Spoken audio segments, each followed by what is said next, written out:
Zach, this is Crystal Palace. Sync NORAD has declared DEFCON 3. Scramble all alert. Favorite plate. Your favorite plate. Thank you. Thank you. Just for the record, what is the favorite plate? Penis. Soup of penis. Soup of penis. Thank you. It's a strange thing, but every sentient race has its own version of these Swedish meatballs. What's the matter? The food ain't that bad, baby. The guy in the follow-up clip, is that the same guy that had the chest burster? Is that why he says not again? Yep. Oh no. Not John Hurt. again. Yeah. What is it? It's been so long since I've seen either movie, it's hard to remember. It's green. It's green. Hippias claw. This is heart of Targ. This, of course, is Gog. Every time he says that, I laugh because I hear it as heart of Tard. It is green.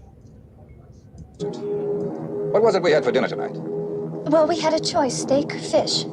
Yes, I remember. I had lasagna. These United States.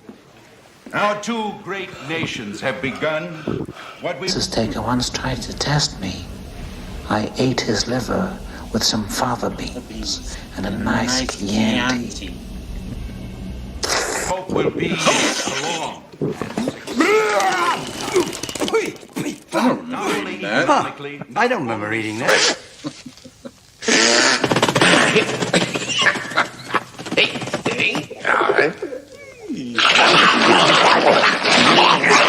I gotta watch that parody. It looks It's a hilarious. raw fish odor. It makes...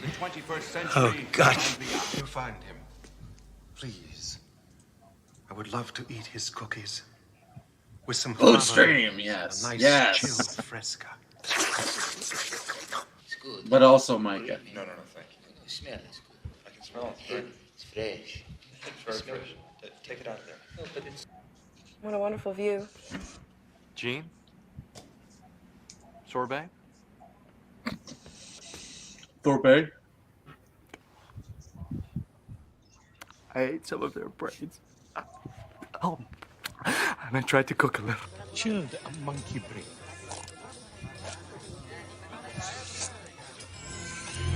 Here's to the food of my people. Maybe you should get cooking then, Javik. Most of our ingredients are extinct. Except Krogan. Sorry, Durian, Varian, and Corey. Is there any we could spare? Hey! Hey! Do you still want that milkshake? Of course. To go. You're delicious. I prefer my Solarian liver served raw. He is correct. It was a delicacy in our cycle. Life is a spectacle. Hey, girl. What's for lunch, huh? I hate people that eat soup like that. I think York was a suicide. You're getting a knife in your liver, All something is motherfucker. more like it. You know those wilderness guys cooking with laced with cocaine. No wonder I couldn't eat just one. Drop the ball, you're gonna be like twisted in the wind. If you embarrass this department, your pants will be dancing with figs. Is that clear? How sweet. Dark meat. I have cake. I'm fine for cake, Mrs. Doyle. Are you sure, Father? There's cocaine in it. There's cocaine in it. Standing here on the So you hate slurping. I guess that means that you hate Lyndon Baines Johnson. Who? LBJ, the president. He slurped his soup. What a mother. What a piece of shit. I'm glad he's dead. That's exactly what they'll be expecting us to do. Yes, Mr. Rasputin. Is that Tard Lennon? The only way to eat Heinrich, soup the only is way to to- slurp it down. Motherfucker, put the spoon in your mouth like a normal human being. An attempt to ruin our appetites? Oh, well, I guess it depends on your tastes. Yes, it does. Rumor, Liam is going after personal discords. Not sure if true. He is. Yeah, he probably is. I mean, he's a piece of shit. What can you expect? He's been flagging discords for a while. It's not new. No. Of course, Yes, it's tarred tarred linen. Had to make sure. Oh.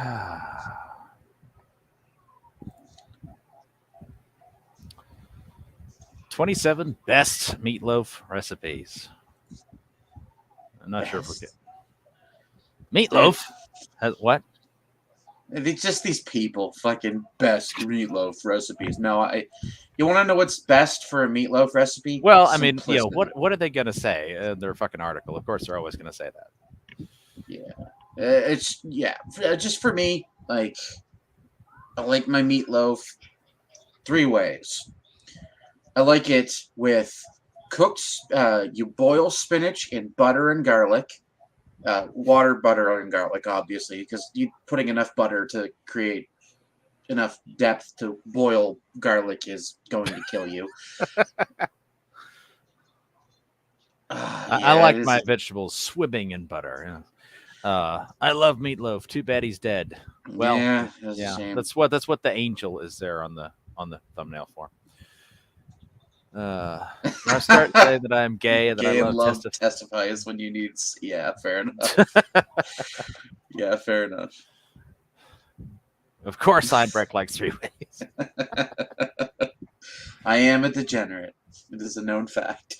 But the main ways I do the same spices for my meatloaf no matter how I'm doing it because I just like Donair spices in meatloaf. It makes it fucking exceptionally delicious. Yeah, Einbrecht's meatloaf, everybody, in case you don't know, his meatloaf basically consists of meat. Yes. My meatloaf is... There's really no loaf to it. I take a couple packages of beef. I mix spices into it if I just want it plain. And then I don't have to put anything on it for it to have taste. If I want it a little more exotic, what I do is I chop up mushrooms really fine and mix the mushrooms with the flavoring throughout the meat. And if I want it particularly exotic, I'll boil spinach in garlic, butter, and water, and then stuff the meatloaf with mushrooms and/or. Oh. The fucking kind of grandma stream is this? Yeah. No rye. Man, I've honestly never put like by rye. Do you mean rye bread or do you mean rye whiskey? Because I've done rye bread with meatloaf before, and it wasn't a terribly large. What does this have to do with Liam? Nothing. Nothing. We will be talking about both of them soon.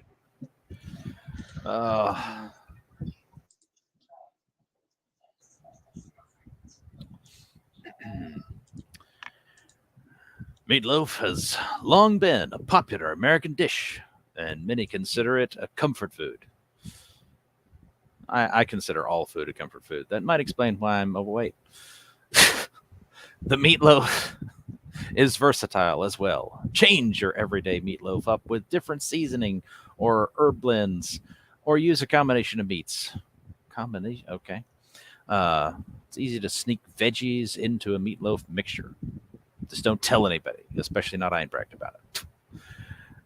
Grate carrots finely and throw them into the meat mixture.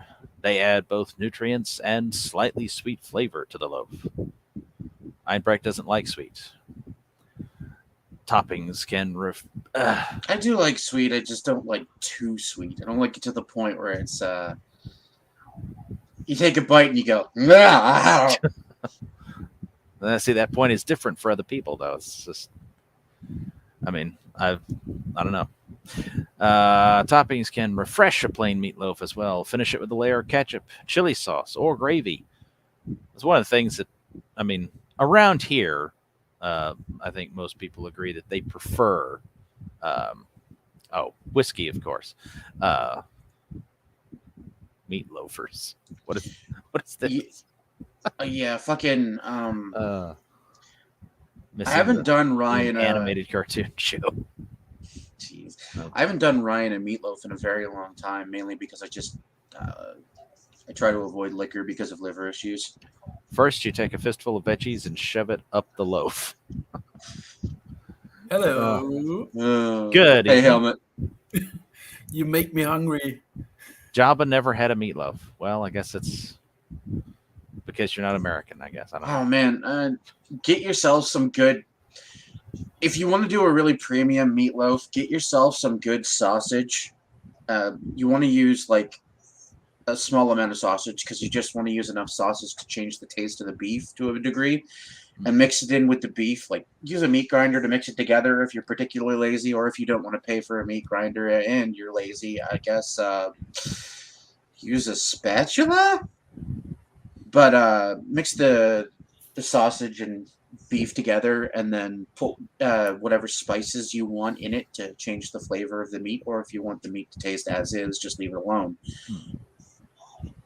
But I really like mushrooms and spinach in my meatloaf because I'm strange.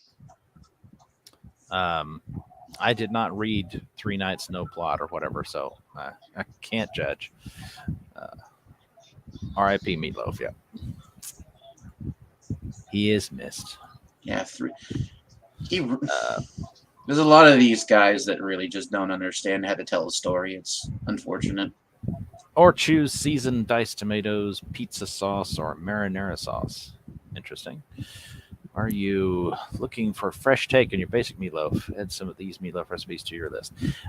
Anyway, as I was about to say, it's like around here, I think everybody's used to, the classic ketchup topping or something similar to it anyway. And so it's kind of unpleasant for us to go to the grocery store and see that all of the things that you can buy pre-made, frozen or whatever, if you don't have the time or the inclination to cook your own meatloaf, all of them have gravy. Like, none of them have ketchup. They're all topped with gravy, and it's like, what the fuck is this? F Micah. Like a thick Micah is a shitbag. Yeah. Yeah. Tomatoes go well with lots of things. Okay, so you feeling better, Helmet? Yeah, I'm all right. I had the cold for 3 weeks now, and I'm slowly coming out of the huffing and puffing and all the other stuff. Yeah. I'm lucky. When I get sick, I don't get the particularly vicious symptoms. I just get the God. I got a little bit of respiratory distress here. I'm lucky in that respect. I don't get like, I'll get the flu and I won't vomit at all. I'll just like shit my pants endlessly. I barf out of the other end when I get the flu. God. I'm glad it wasn't Chinese coof. Yeah, it's a thing for sure. Yeah, you should have had whatever I had, Helmet. It was Fabio and Top Chef. It was pretty rough as far as diarrhea and whatnot went, but the respiratory issues have been quite mild. Oh, like a thick tomato-based topping on meatloaf. Yeah, no. Ketchup is supposed to be savory, though. It's not supposed to be as sweet as the stuff you get in the stores. It's not a sweet and savory sauce. It's supposed to be a savory sauce. So I gotta make my own batch of ketchup here soon because I'm getting sick of this store-bought shit. It's too sweet for me. We have meatloaf in Germany too. It's called Hackbraten. Hackbraten? I've never heard of it. And we make it with boiled eggs on the inside of the minced meat. Oh, dude, boiled eggs would be really good in a meatloaf. I gotta try that. And my mother tries always to get the eggs that the egg yolk is still a bit fluid when the loaf is done. Ketchup versus catsup. Yes, the eternal Mr. Burns struggle. I have never seen or had catsup in real life. Chopped potatoes. By chopped, do you mean cubed, Do you mean cut into rounds? Like, explain chopped? Or do you just mean like cut into like rudimentary rectangular shapes? Because it's just when sometimes people say chopped when they mean okay, cubed. All right, I'll have to try that out next time. Brecht, I demand of you a proper. Dude, goulash is so good. Not the plate of noodles that they offer in the South. Goulash is so good when you make it right. My grandmother liked to add macaroni. The South to her of what? The South part of where? I've never heard of a plate of noodles being called goulash. There's a propensity for people from the South to make goulash and just like ruin it with a lot of pasta. Oh. My grandmother loved macaroni in her goulash. It still tasted good. It was just really like carb heavy, and you'd like go into a food coma after eating it. Oh, my grandmother made an excellent macaroni soup. Gotta miss that. Oh man, I actually have my grandmother's The recipe. South of hell. Okay. South of hell. Nice. So cubed potatoes and meatloaf. I'm gonna have to try that because one, I love potatoes. I like reggae sauce. What the hell is that? I do not know what that is. Oh. As much as I love food and cooking, I hate with a passion Yes, dude. Okay, you want a mac and cheese that'll fucking knock your socks off? It depends on what it's made out of. I mean, you use a basic.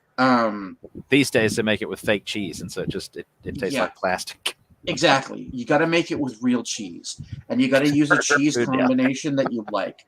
I like to use pizza mozzarella and sharp cheddar cheese because they're two like very diametrically opposed fucking flavors. And I put a little bit of Parmesan in, and then what I like to do is I like to cook bacon and crunch the bacon up and mix it in with the cheese. And then you get this, put a little bit of hamburger in with the cooked hamburger, of course. You don't want to be eating raw hamburger.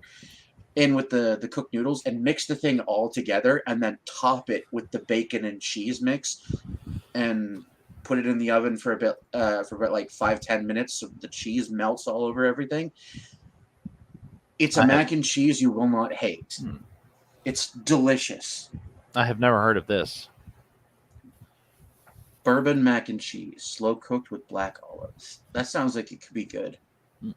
Bourbon has a pretty good flavor. Well-made bourbons have a really good flavor, I should say.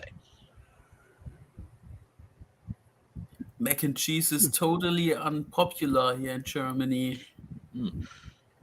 Meatloaf Island. Yes. I had steak, ramen, and eggs. Nice. That's a good way to go for supper. Lots of protein, good amount of carbs, because your body does need carbs. Don't be fooled by the retards that say you shouldn't have carbs. That is objectively incorrect. You do need at least a modicum of carbs. You're just not supposed to eat the amount of carbs that fucking retards like Tess Holiday consume. Oh, the anorexic chick. Yes, the anorexic, morbidly obese woman.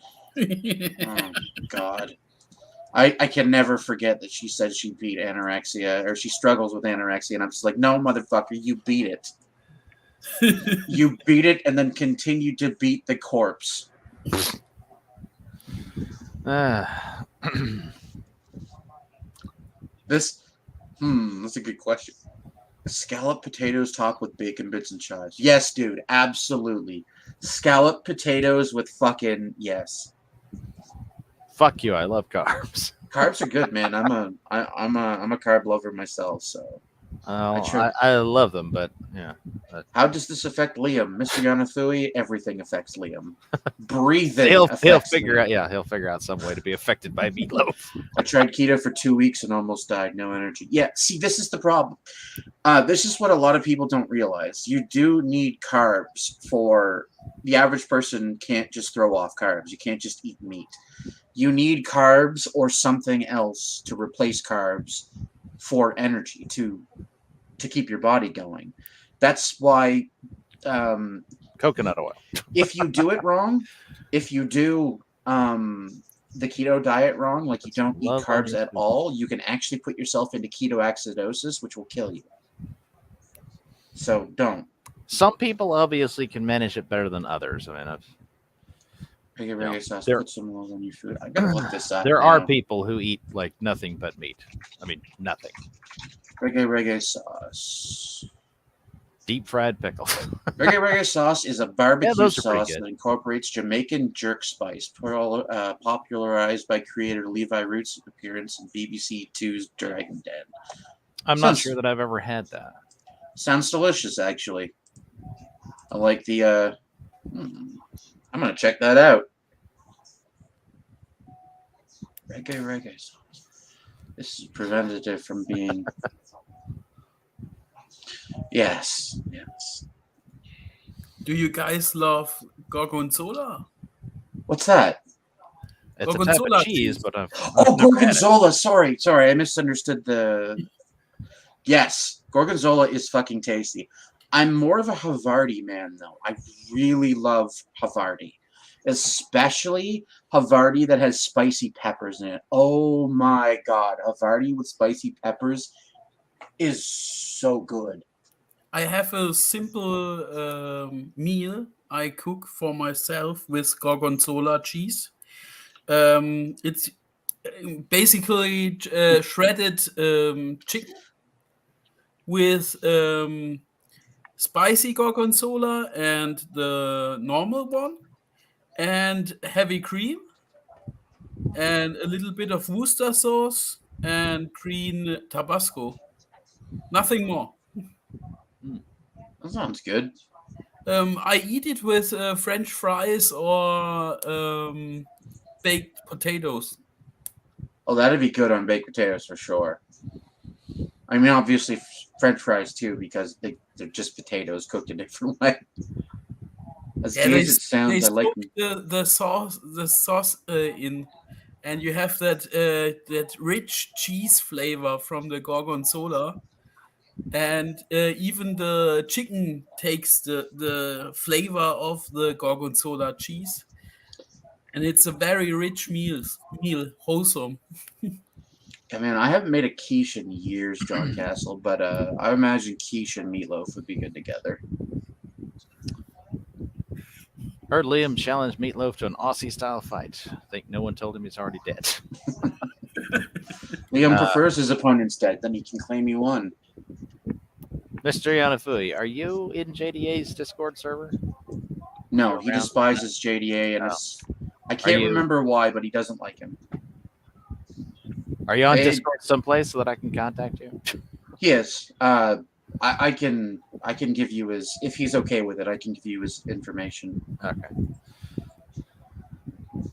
Because you can just contact him. That's if you prefer.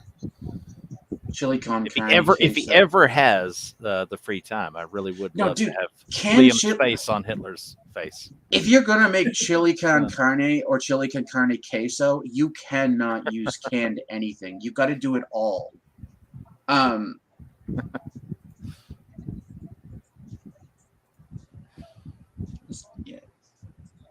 Chitin? The only chitin I know of is like chitin plates on like insects and reptiles and shit like that. I'm sure he's not trying to mispronounce chicken. Oh. Chicken. Oh, maybe. Oh, he's learning German. There you go. Okay.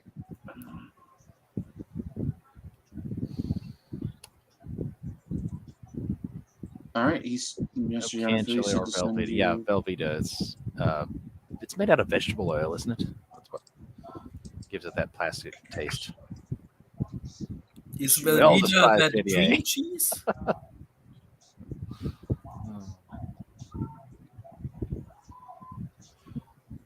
You should be right here somewhere.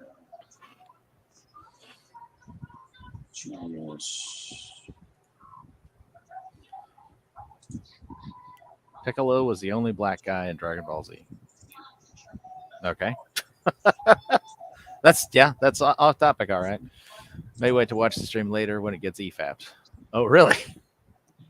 Is Liam going to EFAP? Surely he wouldn't do that. He'd be worried that I'd copyright strike him. Turnabout's fair play. There we go.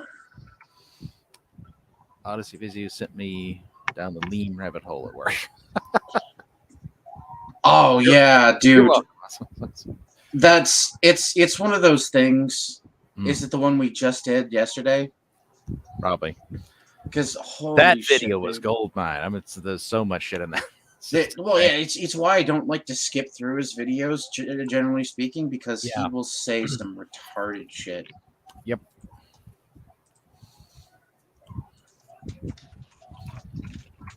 I'm gonna strike this for mentioning carbs, which he copyright. He copyrighted carbs. Okay. Copyright. I'm surprised he fucking doesn't say fucking capybara instead of copyright. He uses the wrong word so interchangeably. Yeah. When he said dissonance the other day, and I'm just sitting there going, "It's dissonance, you retard. Dissidence, not dissonance. Stop it! God damn it, Liam. How is this man a writer?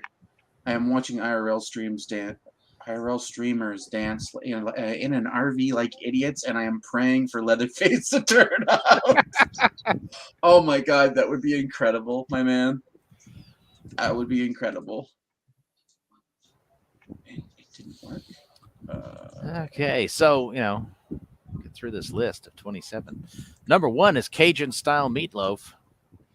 This meatloaf features loads of flavor and chopped vegetables, the holy trinity of Cajun and Creole cooking, celery, onions, and bell peppers, along with Cajun seasoning, give it that Louisiana flavor.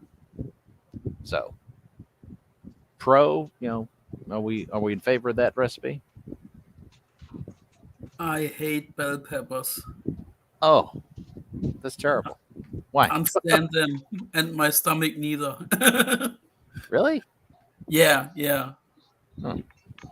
I have really trouble to digest bell peppers. Liam kind of looks like Meatloaf with clothes. He's too albino to be. What do you think of Guy? I've seen Guy Fieri a grand total of twice ever, so I really can't comment on him. Annoying as fuck, but still better than Liam. So. I'm only familiar with like memes of him, basically. Who is the Society for Hating John Delarose, and why do they bother you on Odyssey? I believe that's. Yeah, it's probably Orange Dojo. Yeah. Wait, really? I have my own assumptions. I think it's. We'll see how this goes. Yeah. I don't know. What the hell is a crumpet? Is that a hooker or? Oh, fuck you, Discord. Discord's being a shitbag. All right, I'm gonna invite you and Mr. Yonafui to a Discord server because it's being a shitbag. That way, you guys can just add each other directly from the server. There you go. Okay. Jabba, are crumpets pancakes?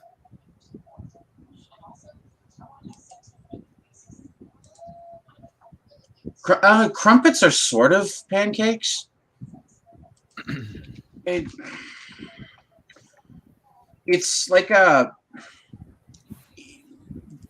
miniature pancake almost. Like they're really small.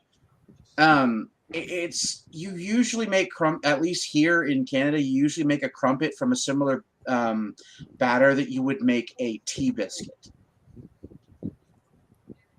But it's flattened out instead of being like a little bulbous mass like a tea biscuit. I don't mind crepes, but I'm a much larger fan of waffles because I'm a degenerate. I love waffles because I love to top them with berries and fucking A little bit of maple syrup. What the hell is that? Britain's 1,000 name for biscuits.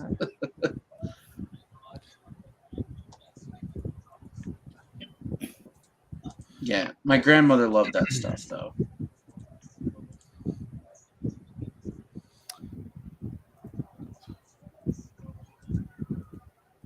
Crumpets are thicker and have holes. Yes, that's correct. They are thicker and will have. Well, it really depends on how you make them, but yes, the way my grandmother made them, they would have holes in them. A real meatloaf treatment? Maybe. Let's see. Summer is coming, boys. Quit plumping up for the winter. Yeah. Winter is never coming anymore. So. Eternal summer eating. Yeah, chat, yes. Hail, Mr. Shepherd. Waffles, yes, but milk switched with. Yes. Yes. That, and I really gotta make some fucking homemade yogurt.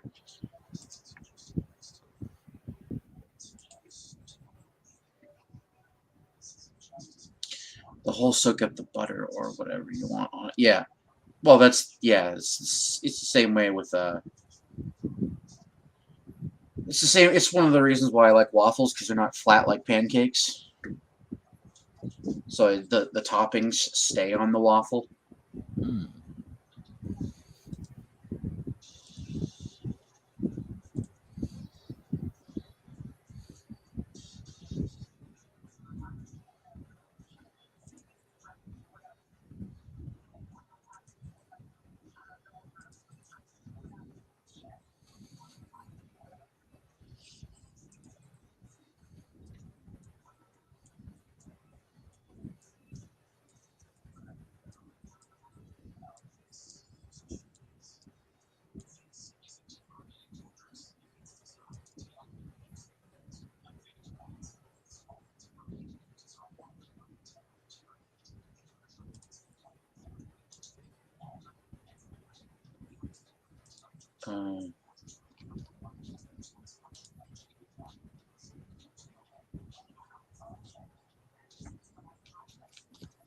What's the appeal of ketchup on the meatloaf? I don't understand that.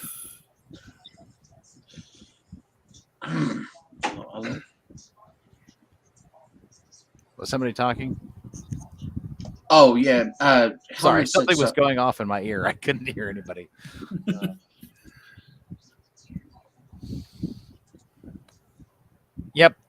Yep, that's never happening. Hello. Yeah, fucking George R. R. Martin can fucking. Hello. He's such a retard. I like that show. Good news! I'm starting up a new Japanese watercolor. Japanese watercolor style paintings. Cool. I'll be happy to see how those go. All right. I don't know. Did we get a vote on Cajun style? Was that a yes or a no on that one? Oh, I would love to try a Cajun style meatloaf. Are you kidding me? That would be so good. Especially with broccoli and fucking fresh tomato sides. God, that'd be so good. God, I love tomatoes. Okay. Tomato is delicious. It's one of my favorite fruits, like straight up. Yes, although remind everyone, it is only technically a fruit. For all practical purposes, it should be considered a vegetable. Yes, well, it's because no sane person would ever put it in fruit salad. No, he's a why. Anyway. Well, it's a seed. It's and a if seed and if Einbrecht says that he would, then that's just proof he's not sane. So, I mean, we don't need more evidence. I'm not sane. All right, number 2, simple meatloaf with optional topping. Use the topping mixture included in the recipe. They're not okay. I guess you're supposed to click on it to know what the fuck that is, or use plain ketchup to top off this tasty meatloaf. Or serve it plain. With ketchup on the side. This simple meatloaf is made with ground beef, breadcrumbs, dried onion, I don't think I've ever known anybody to put dried onion in their meatloaf. And seasonings. This makes it large loaf, roughly for a family of 6. That depends on how fat they are. All right, opinions on that one.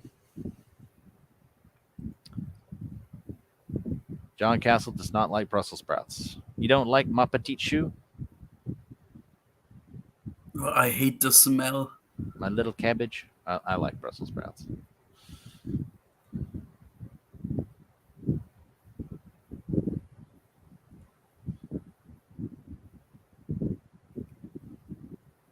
Pork belly roast dinners are the best. Certainly sounds good. Sprouts, Irish style butter, great addition to meatloaf. I'd go for that, yeah.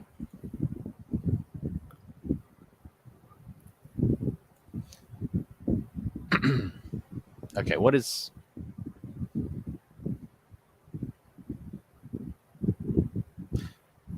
Elma, what's your opinion of recipe number 2 there? It's okay. I like dried onions. Okay. What about a pork meatloaf? I've never heard of one. Never had one. Leaves hiring, yeah. And I don't know about Einbrecht. Possibly he's busy.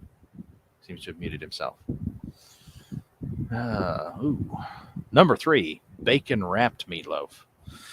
This delicious bacon wrapped meatloaf is enhanced with grated natural Parmesan cheese, Cajun spices, and a tasty barbecue sauce glaze. Finely chopped onions and bell pepper are added to give the meatloaf extra color and flavor.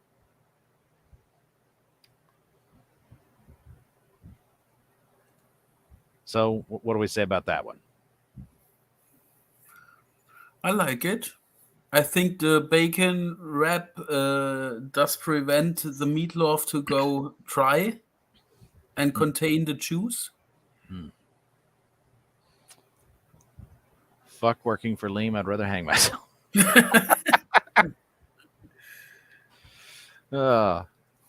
Yeah, dude. Attacked by a wandering Frenchman. Wandering Frenchman. Brussels sprouts and Irish style butter are a great addition to meatloaf. Dude, you know what? I actually never had Irish style butter. I gotta fix that problem. Brussels sprouts are really, really good when you put a little bit of pepper and butter on them. Though, holy shit. They're basically miniature cabbages. So if you like cabbage, you'll like Brussels sprouts. Though they're a little more bitter than cabbages. Bacon wrapped is nice for a different taste in the meatloaf, yeah. Yeah. Absolutely, dude. I prefer sausage, but bacon wrapped is still a really good way to go. And what do you think about the Parmesan cheese? I love Parmesan cheese and most things, so, I'm not going to complain. Yeah, I love it. Parmesan cheese. Dude, mix a Parmesan cheese and pizza mozzarella for pizza topping. Just, oh my God. You get a nice thin crust, because, I'm a degenerate. I like thin crust. A nice thin crust, top it with fucking sausage, a little bit of bacon, some fresh peppers, and just fucking red onion, and then just soak it with fucking Parmesan and pizza mozzarella and cook it. Oh my God. And if you want it a little greasier, put some pepperoni on there too. It's a rustic Italian pizza. It's good. Just for the understanding, you guys say pepperoni and mean the sausage, the salami sausage. Right? Pepperoni is specifically spicy sausage, but yes, it's called pepperoni over here. Okay. Yeah. Salami is sausage that isn't spicy, and then pepperoni is usually made from a spicier sausage. We say pepperoni salami in Germany to those kind of sausage. Oh, okay, cool. So you have fair enough. So we have the normal salami, who is mild and fatty and greasy, and then we have the pepperoni salami, which is a lot spicier. Irish butter is heaven. I got mine flown from Ireland because it was 70% off to do so. Oh, hell yeah, man. Wow. With a discount like that, fuck yeah. Like, I'm the kind of retard, though. Nice. That's disgusting. Those things are delicious, but they're too sweet. I can only eat one a year because I'm just like, oh, my sugar quotient for the rest of my life has been met. They're so delicious, though. Isn't Twitless? Yeah, you should reach out to Twitless, John Castle. You marinate the meatloaf in pork juice before cooking it. It's really nice. I've never tried that before. Fatty and greasy, did Liam show? Liam always. When we go live, Liam is always in the chat. I'm surprised he doesn't just, like, spurg in the fucking... Just... Yeah. Anyway, that was a hard pass for Mr. Yanafui on that request, so... Oh, it's okay. It happens. Need to find a video editor person who can do that. I can probably do it. I just got to figure out how to overlay an image.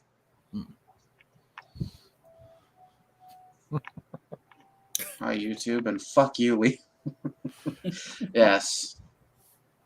Hello, YouTube censors. And Liam, go suck off another tranny, you degenerate. Sinatra wanted to cover artist too, but I doubt he could afford his beer.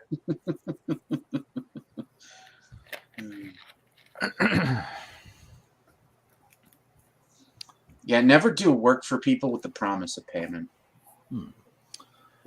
Number 4, grilled meatloaf. This flavorful meatloaf is easy to prepare and cook on the grill, so you get a tasty meatloaf and don't have to heat up the house.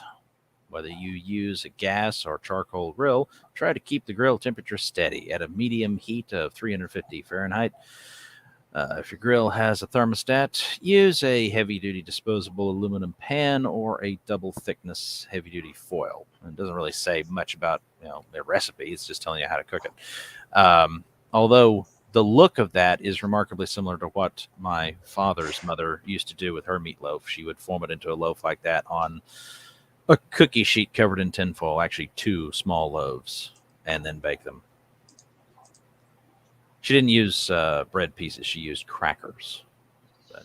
I used to put saltines in my meatloaf, but then I stopped because I realized I prefer, if I'm going to use a binding thing to make the meat like a little less likely to fall apart, I like to use bread. I think she used egg as well. Yep, I like to use bread and egg because the bread soaks up the egg pretty well. If you're really adventurous, use a rye bread. It gives an interesting taste to your... I never had... Well, no, I take that back. Recently, I think I've had some rye bread.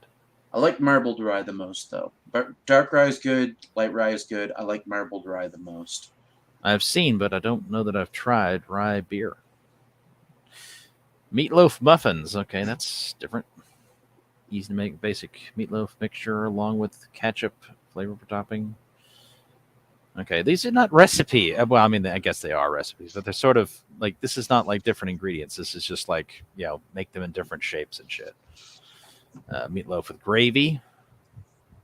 Purchased brown. No, don't make a brown gravy from scratch if you're going to make a gravy. Holy shit. Purchased. Ugh.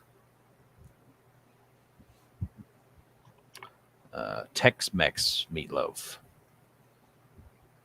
Cilantro, chili powder, and jalapenos. Sounds good. Taco sauce, picante sauce, enchilada sauce. Mexican style rice or mashed potatoes.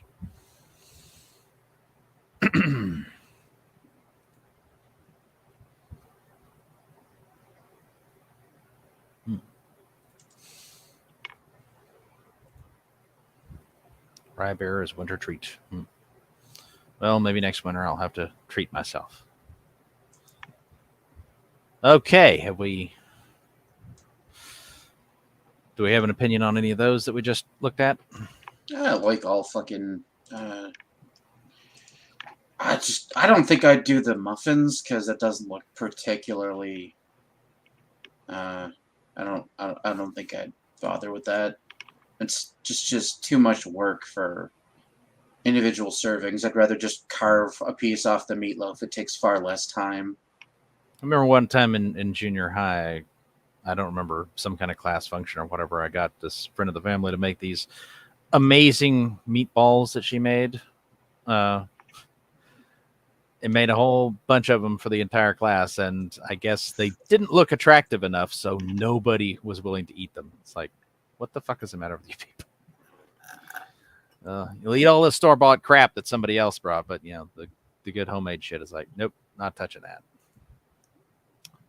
Tex-Mex needs jalapeno. Well, it says jalapenos, so that's... And cilantro. There's no cilantro in it. It said that too, didn't it? Yeah, it did. It said cilantro, chili powder, and jalapenos. Oh, okay. Nobody's paying attention. Of course, there's nobody watching, so... The Tex-Mex needs jalapeno. Yeah, dude, if you're gonna make a Tex-Mex anything, you've got to have spicy peppers in it. Period. Like, because the idea with Tex-Mex, was my understanding anyway, was John Castle needs 10 pounds of jalapenos. Yeah. Oh. Like, if you're gonna do a Tex-Mex, it's got to be spicy and sweet, because that's the way it's supposed to be, in my opinion. But maybe I'm wrong. All right, all the viewers have now left, so it's time to ask Einbrecht if he has his own meatloaf video for us to watch. No, I do not. Fuck. Well then, I guess we'll just watch Micah. Yeah, I guess we'll just have to watch Micah then. You know, it's been a while since I've actually had to do one of these sad story of videos. When was the last time? Oh. And the unfortunate thing about this particular one is it honestly hits a little bit harder than the one that I did about the artist formerly known as Captain Cummings. Liam Gray is a guy that had tried to contact me literally since the beginning of Comicsgate to help him out with his goals and things along those lines, ill-defined as they were. And obviously for a time, I helped Liam promote his book Xenotype, hung out with him, and as some on the internet have very bluntly put it, tried to tard wrangle him. And for as much effort as I was putting into it, I should have gotten paid, let's be honest. Yeah, you should have, Micah. There was a point... Micah's not good at negotiating, I guess. Yeah, lots of people attempted to tard wrangle Liam, and he considered that to just be you turning on him, I guess. Telling him to lay down and die. Micah was there for several of the conversations that myself and Changus Khan and a couple others had with Liam, where Liam was like, well, what are we supposed to do then? Just lay down and die? And it's like, fuck, dude, that's not... he's so just given to emotional manipulation. It's just fucking... It's retarded. He's... Ugh. Where myself and other people, as some of you would notice if he actually kept his fucking live streams up, walked away from him. Myself, Lidl, Optimus, and the rest of the graded crew. Basically, everybody thought the walk-away movement was about leaving the Democratic Party. Nope. It's about leaving Liam. It's about abandoning the fucking orange retard. We just said we're done. And we have never come out and actually said publicly why we left. Now, originally I planned to. Originally, when this all went down, you know, I had figured to myself, let's just, you know, drop a suitcase nuke, for lack of a better term, on the insanity that has been going on in his life. And then, for a time, I realized that it wasn't a good idea. Mostly because I wanted the opportunity to leave it behind me. I wanted the opportunity to get away from Liam and basically let him fail or succeed on his own merits. Because what he would do next would basically define what his character is going to be. And what we have seen, if you've paid any attention to him over the last few months, is him spiraling basically out of control. Yep. You know, everybody knows that John Delarose and I do not get along at all. But he essentially deplatformed the guy. And I couldn't be more disgusted with that. Because at the end of the day... That's surprising. For someone who bought into the war campaign lies about John Delarose, and I get it, Micah. I believed them too in the beginning. But through investigation and associating with JDA, I realized that I was lied to about JDA. But you still haven't gotten there, but you will eventually. That doesn't mean you'll ever like JDA, but you will eventually get over the hump of of the lies that were told to you, because JDA did not ever dox any of his backers or any shit like that. He sent that the information directly to the person in question. He did not put it out on social media. What somebody creates should succeed or fail on its own merits. You know, it doesn't matter who the person is, how bad of a person is. You know, the market will figure its way out. And to fuck with it like that is detestable, to say the least. I didn't say anything about it just because I didn't want to get in the middle of it. You know, there was a statement from Kimosabi that I thought was fucking hilarious. It basically said, it's like getting involved with two guys fucking. You know, eventually, you know, you're just going to get in the middle and they're both going to finish on you. You know, perverted. Accurate. Yes. Lewd. Yes. Accurate 120%. So I stayed out of it. But between seeing him lie about some gay op with Sheila aliens, like he had sex with her, give me a fucking break. There was no such thing. The idea that people were accusing him of having sex with Lidl, nobody accused him of that either. No. Somebody did accuse We me made of the joke that he wanted to fuck Lidl but because Lidl looks like a tranny. I thought it was because he had a mommy fetish or something. No. Oh, he definitely has a mommy fetish, but I don't think that's... Lidl's a giant, like, fucking... She's huge. And I don't mean she's obese. I mean she's, like, very tall, broad-shouldered, the whole thing. Not Liam. And by the way, not true. She lives, like, half the world away from me and isn't interested in me like that. So, as it stands, then he starts bringing me up again and talking mad trash about me, apparently. And I remember after I had recorded the video that you're going to see after I'm done talking, I went on, I want to say it was a couple of weeks later, onto Well-Read User's stream, and had a chat with Ethan Van Sciver, tried to iron some things out as best I could, and kind of succeeded. Then stuff complicated, now he's angry at me again. That's a whole nother fucking mess. But in that, people tried to pry why Liam and I weren't hanging out anymore. And I was as nice as humanly possible. Basically, all I would say is he's not in a great place mentally, which anybody could tell. It's the nicest way I could put it. You know, even when EVS would say, just to fuck with him, because he likes to fuck with Liam, would say that he's mentally ill and stuff like that, you would, if you go back, if that stream is still up, you will hear me audibly disagree with that. The problem is that Ethan was saying exactly what I was thinking. Liam is mentally ill. Liam needs to seek psychological help. Psychological help He needs to will actually not work, Micah. Well. He has fetal alcohol syndrome. He's got the physical characteristics. He's got the mental characteristics. He's fetal alcohol syndrome. No, there is no amount of help. All right, and I'm sorry for those of you out here that don't believe in the concept of evil, but people with fetal alcohol syndrome are the very definition of evil. He needs to be talking with his doctor about these paranoid delusions he has, because the simple fact that he's sitting there with these wild ideas and constantly obsessing over the internet, it fucks with you mentally. And there's a reason that I walked away from a lot of drama stuff and just said, you know what, I'm just going to go do my own thing.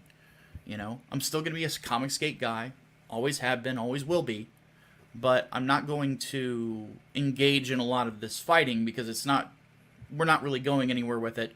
I'm just going to continue to, I just want to be a workhorse, basically. Get the work done, have the fun streams, shit like that, not worry about all of the inside baseball.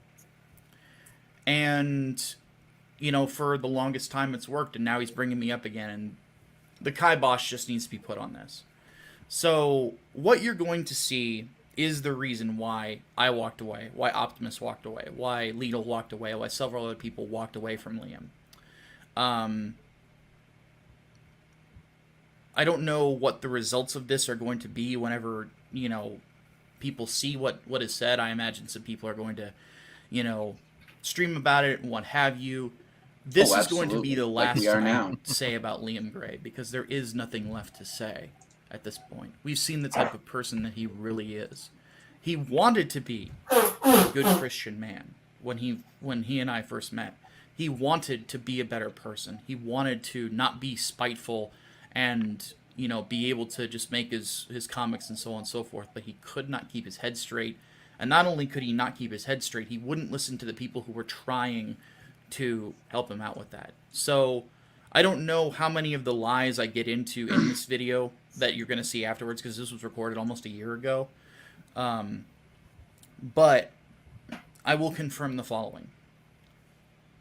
It was Liam's fault that Xenotype's black and whites were printed the wrong way, that the manga edition was printed the wrong way. Not only was it wrong, he admitted to me in a conversation that Oh, yes!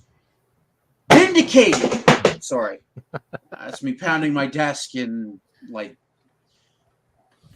enthusiastic fucking affirmation. Because, yeah, Testy and I went hard in the paint about this point, that he was lying about Odie, that Odie fucked it up. We knew it wasn't Odie. How's it feel, Odie? You've been vindicated by one of Liam's top Tard Wranglers. Drink it in, man. I know you'll hear this at some point because some dipshit will send it to you even though you don't want to be involved in the drama. You're just going to believe me on this. I've deleted the screenshots. That he knew that it wasn't done correctly. He sent it to, I believe it was Steve Dye who was doing the editing for him. Steve Jobs. He sent it to him without double checking. He didn't do his due diligence. He admitted that to me. To try and get Odie back, he even admitted that he would try to get reprints done. Myself and Matt, who were in his circle. Pause for a second. Both talked to Odie to try to convince Odie. Pause for a second. Holy shit. That completely dismantles the narrative that he was going to do reprints, but that Odie stopped him. Ooh, devastating. I'm sad you didn't live to see this, Testy. I hope. Yeah. Yeah.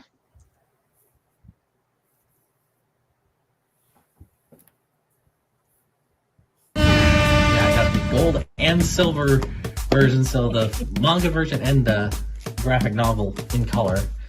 Wait a minute, that's what it reads like. Shouldn't the cover be on the reverse? Yeah. I mean, oh wait, no, no. Okay, I guess the very front of the page. All right, this is a little kind of weird inversion then if it's reading right to left. What? Printed backwards. Printed backwards. Printed backwards. Printed backwards or not. Printed backwards or not. Printed backwards or not. Left to right, right to left. Left to right, right to left. Left to right, right to left. Shouldn't the cover be on the reverse? Reverse? Reverse? Reverse? Reverse? Tell me if this is true that Odie drew alien screw. Tell me if this is true that Odie drew alien screw. Tell me if this is true that Odie drew alien screw. Tell me how much you own the Liam knows the babe was not. Tell me how much you own the Liam knows the babe was not. Tell me how much you own the Liam knows the babe was not. Comics no manga jet. Comics no manga jet. Comics no manga jet. Comics no manga jet. And for the grand finale, this is very easy. Everyone sing with me. Show me the money. Funds. Show me the money. Funds. Show me the money. Funds. Show me the money. Funds. Show me the money, pussy. Show me the money, pussy. Show me the money, pussy. Show me the money, pussy. Show me the money, pussy. Show me the money, pussy.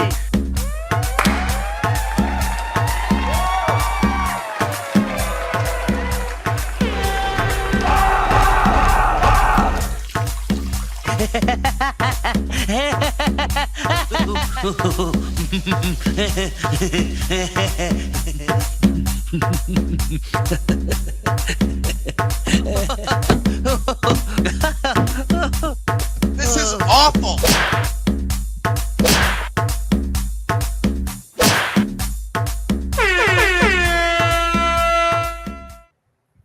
Yes, you did say the magic word, John Castle. You did.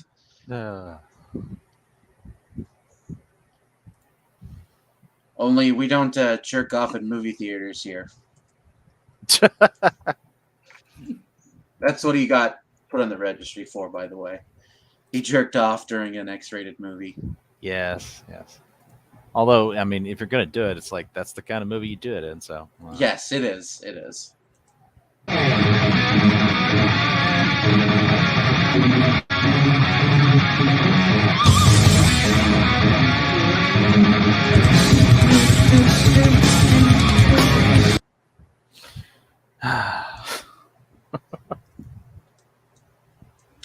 He was an ornery old bastard, but I say old bastard. He's my age. But he was phenomenal. Like, he was so much fun to hang around.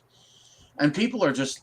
that's why I never understood why thin-skinned people would, like, gather around him. Because Testy was not, like... He was a kind-hearted person, but he liked being an asshole. And it's just like, I never understood why people with thin skin would hang out with him, because they'd always turn on him in the end. And I'm just like, why bother with this fucking... What? No. Join John's Discord. Let's hope I don't regret it. A moment of silence for Testify, yes.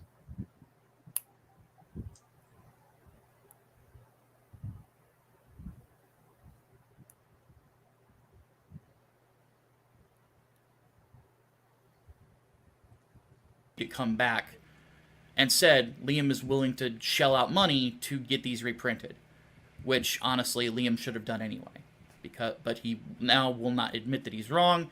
Now he blames Odie for it, which is as insincere as it gets. Kind of hard to get an artist back on your side when you're blaming him for one of your bigger mistakes, so on and so forth, and I feel bad for Odie in that scenario because he doesn't deserve that blame. We all know that he doesn't deserve that blame.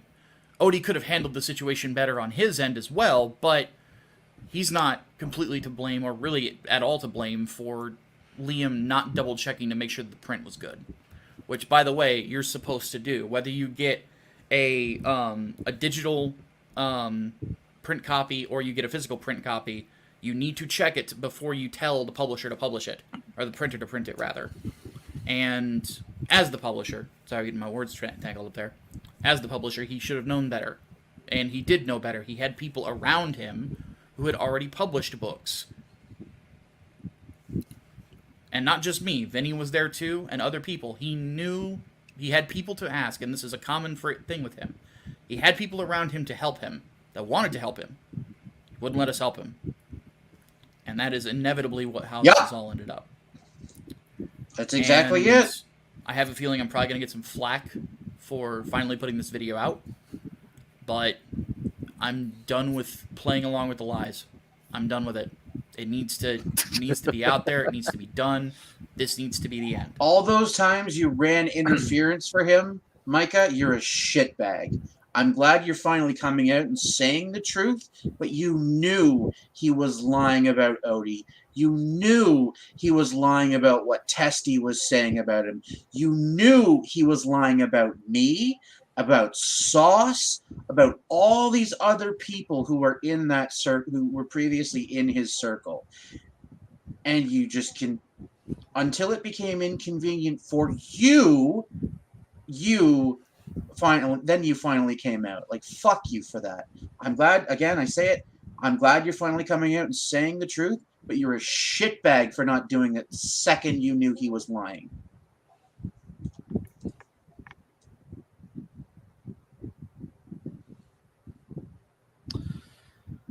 Odie was like an oily-abbed Greek god of a son to me. Liam. Guys, I have to dip out. It's sorry. I have to dip out. It's 3 o'clock in the morning in Germany. No, go sleep, man. Don't worry about it. You don't have anything to apologize for. Thanks for stopping by. Really sorry. Yeah, thanks for coming to hang out, man. I'm glad you're starting to feel better. Next time I will be more entertaining. I promise. Well, we'll try to start earlier, so. Yeah, I'm glad you're starting to feel better, man, because being sick sucks ass. Thank you, Einbrecht. Have a good one, guys. Yeah, sleep well, man. Bye. Bye.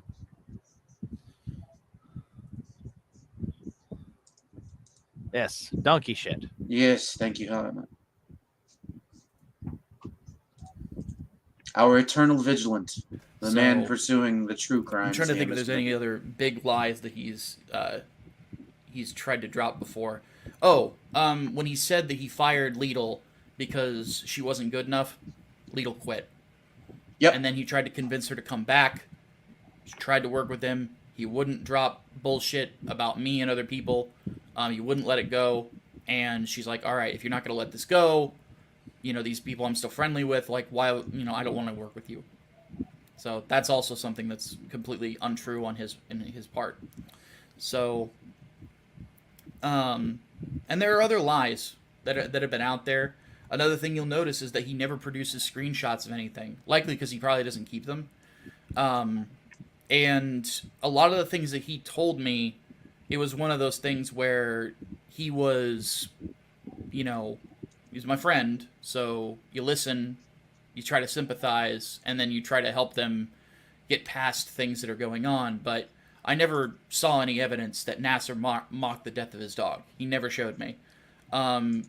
It's because Nasser didn't do it. So that entire intricate story that Liam came up with was complete and utter bullshit. All of it's a lie, dude. Like, I'm telling you, dude. And Micah, I don't blame you for not noticing this sooner. I don't like you. I doubt we'll ever like each other because, you know, it's just what it is. But I don't dislike. I don't think you're a bad person or anything. I just think you fucking choose the shitty path far too often. It's just fucking... Liam is a consummate liar. He is... I don't know that he's a pathological liar because I don't see the same shit in him that I see in other pathological liars, but he's definitely... He's fetal alcohol. It's just what it is. He's got the maliciousness, he's got the short temper, he's got the physical characteristics, like his facial features are fucked, his body is... He essentially borders on dwarfism. He's so misshapen and poorly formed. Like, it just... He's fetal alcohol. It explains everything about him. And no amount of therapy and medication will fix that. His brain is not properly developed.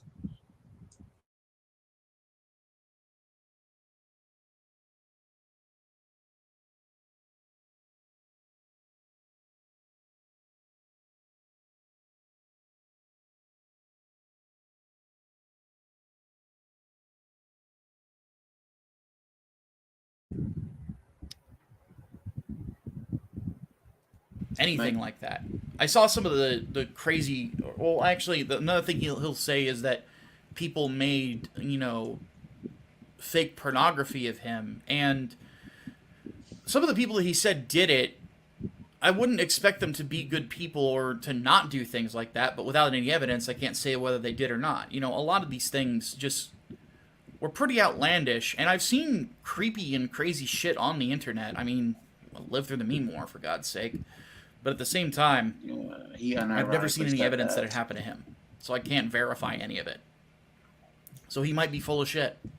He really might be. Some elements about the Jersey stuff, Vinny Tartamella was able to verify, you know, to say, yeah, this indeed did happen. And Vinny, for as long as I can remember, has been straight with me on stuff. So, you know, the idea that he may have been trained by James DeMatteis is very possible. He is talented as a writer.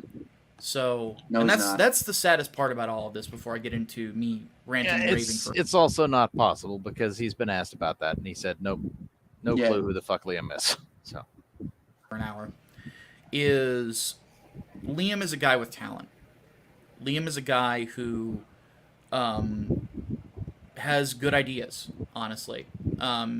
Maybe not all of them are going to vibe with people. Wonder Island being a good example of that. He has I told him it interesting wasn't gonna be a big ideas, seller. but he doesn't understand how to competently tell them is his problem.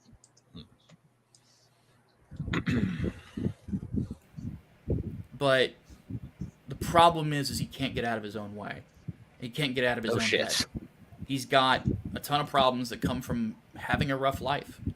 And I'm sorry, but dude, fuck off with that bullshit. Yeah. I was molested as a child, and I'm not fucking a piece of shit like Liam. Fuck off. Yeah. Just fuck off. Good He's lord, not I hate that taking argument. the Oh, steps you that had a need to be rough taken life.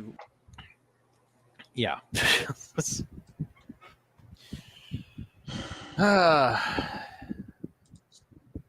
To right himself. And if nothing else, I hope that someday he does. Whether he will or not still remains to be seen. But yeah, it seems pretty clear at this point. No, he's not going to, but whatever. He's incapable of righting himself. People with fetal alcohol syndrome cannot change, dude. They're incapable of it. with all of this. And I'm tired of the lies. Liam, before you probably strike this, you need to keep something in mind. Everything that has happened to you over the last year are things I warned you about. Everything that has happened to you over the last year are things that I told you was not a good idea. Even if you legally can strike channels, you shouldn't do it. Because at the end of the day, it just shows that you're afraid of what people might say.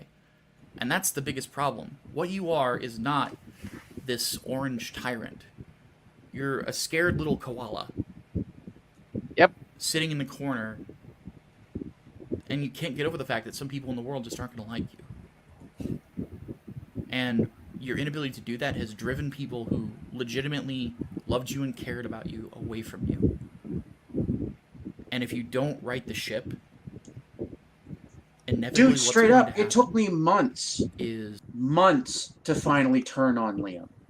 I'm not serious. I genuinely cared about this fucking faggot previously. I feel retarded now, looking back on it, for ever giving a shit about Liam. But Mike is not wrong. A lot of us cared about him, Sauce included. Sauce probably still has some degree of sympathy for Liam because Sauce is honestly a nice guy. So it is what it is. They're all going to walk away. And you will be left alone with nothing but bitterness. It's no way to live a life, dude. It's no way to live a life. I would know. I had to walk away or else I would have been the same thing. So what you're going to see is me detailing the reason that I walked away from Liam, largely around the Koala Kai basically failed Indiegogo campaign, with him originally wanting Oz to start it and attempt to deceive his customer base into backing an idea that was silly from the first place. Yeah. So you're going to see all of the details of that. There will be screenshots of the DM conversation as to why I left and things that were sent to me afterwards about him basically saying he doesn't want friends, he wants yes men, things along those lines. It's a whole mess. That is what comes after this. And this all I would ask people, I don't care if people EFAP this, I don't care if people watch this on their stream or anything like that. The only thing that I would ask, just basically, aside from backing my comic books if you like them, self-promotion, has to be done, is for this to be the end of me and Liam and just kind of keep me out of it. If people would do that, which people largely have, thankfully, and I appreciate people for just kind of giving me my space. If that'll be the end of it, then that'll be the end of it. I was assured Alasi was canceled. Welcome back, guys. Well, Liam has no right to, he technically doesn't have any right to strike fair use. He'll still try, I guarantee it. But he definitely has no right to attempt to copyright claim shit that's not even his. So, yeah. So with all that said, here's the rest of the insanity from last year, and hopefully it answers some questions. Got a book here. Oh, and by the way, we are on Odyssey. Yeah. I will be right back real quick. I got to pull something out of the oven, and then I'm good to go. Okay. The Liam EFAPs are now, unfortunately, no longer live. They must now be recorded in StreamYards and then posted to Odyssey. If we can figure out how to get enough credits or whatever to unlock streaming on Odyssey, then it's possible we could start streaming over there. I'm not sure. Hopefully, even if Liam decides to go after that, Odyssey is a little bit more, reasonable than YouTube. Hopefully they'll listen to the very much legal argument that no, what we're doing is fair use. So even if he doesn't like it, tough shit. I'm Bright just made an oven sex joke. Okay. Well, and if Odyssey turns out to not do that, I mean, somebody, I'm pretty sure it's Orange Jojo, warned me that we're not safe over there. But there is a difference between what Orange Jojo was doing, which was simply reposting his videos without commentary, and EFAPing them, which is what we do. So there's a difference. Hopefully Odyssey will see that. If it turns out they don't, then then we'll just have to go someplace else. I'm seriously considering just purchasing overseas hosting that will ignore any and all DMC complaints that he tries to send their way, false or otherwise, and then I can just put my shit up there and y'all can watch it and, well, maybe figure out some kind of way for people to interact with it, comment or whatever. And eventually maybe there'll be some kind of live streaming opportunity. I don't know. John's Discord is very interested in my Russian legitimist views. Well, you never know what you're going to find in there. Might look familiar to some of you guys. Yep, familiar. It's called Xenotype. Mm-hmm.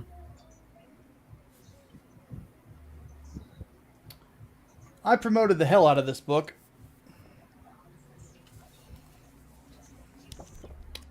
A while ago, I was approached by its writer, a guy named Liam Gray. He actually emailed me about 3 years ago, around the start of Comicsgate. In fact, it might have been before the start.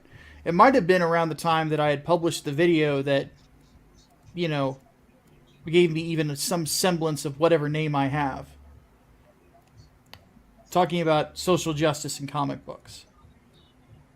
And he emails me about wanting to form some sort of an alliance. The wording in that email was cringy as fuck. Very grandiose, very weird. That's Liam. And the things he was telling me, I had no way to verify exactly what he was saying.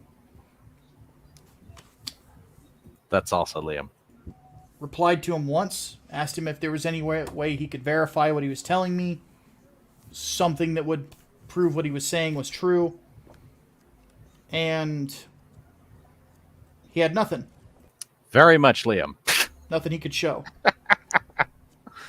Oh. So... And if he does show you something, it's the sort of thing that it doesn't mean to you or to any normal person what it means to him. So, in my best interests, I ignored him. good idea. Today, I find myself, after later we did form a friendship that I really wish I had. Kept ignoring him. Mm-hmm. Kept ignoring that he existed.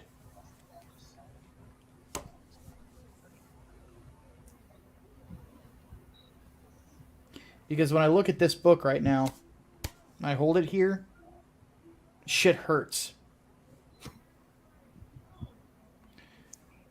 Take a laxative, Micah. When Odie and Liam had a fallout, I was there talking to him to try to keep him calm, try to keep him from blowing up, try to get his head straight so that he could make the right decisions to not destroy his fucking career with the accusations that Odie was levying towards him. Specifically that he had not been paid, which I knew that was not true. And I vouched for Liam publicly on that, by the way. And in doing so, probably harmed relationships that I had with people. Yep. But I didn't sleep for 48 hours because I wanted to make sure that he had a plan that made sense. Because up until me and some other friends of his got together and discussed what he should do in light of what Odie was doing and basically trying to destroy him, the plans he came up by himself with were, I'm just going to quit everything, woe is me, and that was about it. It was all this victim talk, victim language. Yeah, he's good at that.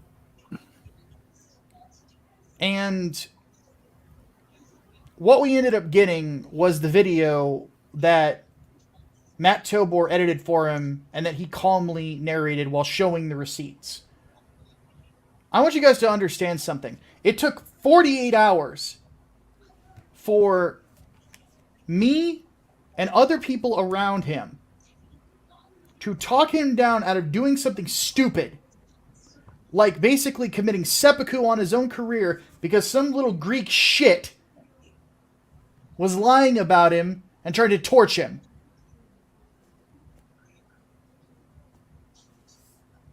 I took proverbial bullets for Liam Gray. I took more than anybody. I lost business relationships because of Liam Gray. I had people tell me they don't come to my live shows anymore because of Liam.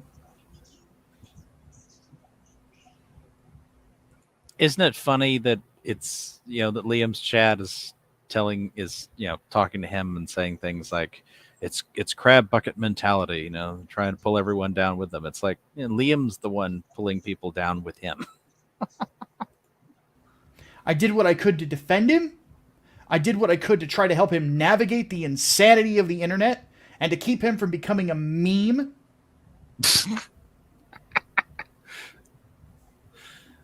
A swing and a miss on that one. And I got slapped in the face for it. More than once, by the way.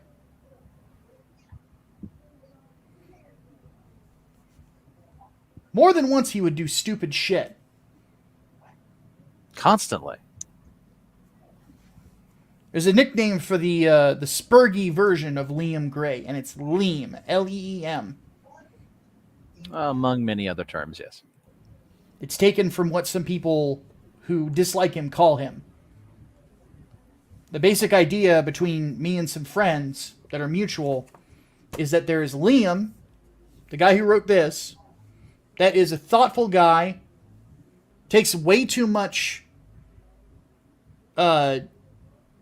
I guess you could say, creative license with how the world works. Liam the meme. And with issues that are societal. Puts way too much burden on himself, but at his core is a good guy. Yeah, but isn't that just a skin suit, Micah? I mean, he's not really that good person, though. He just pretends to be. Then eventually, the mask slips and you see who's really there. Guy. And then there's Liam. Liam is the Spurg. Liam is the guy who wants to do stupid stuff that could ruin his career. Liam is the guy that when he tries to go out there and defend himself, ends up damaging himself even more because he doesn't know how to do it. Yeah, I mean, I've rarely encountered anybody so absolutely committed to self-destruction without, realizing that they were.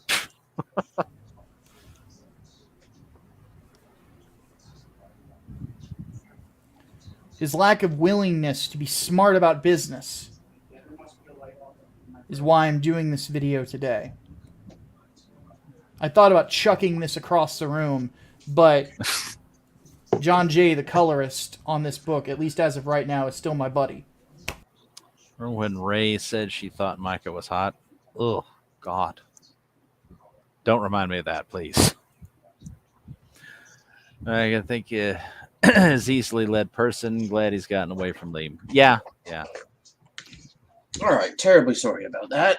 Welcome back.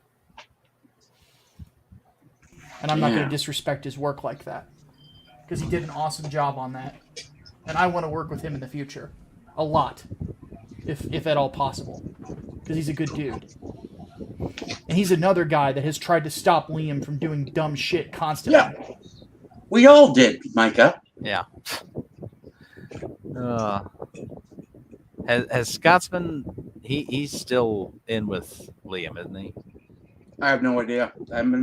I think he still appears in his chat from time to time. I don't pay attention to Scotsman I don't think anymore. he's fully accepted how insane Liam is. Michael lost 80 pounds. He could be a good-looking man. Surgery might be required for the skin. I'll take your word for that. I'm not going to speculate.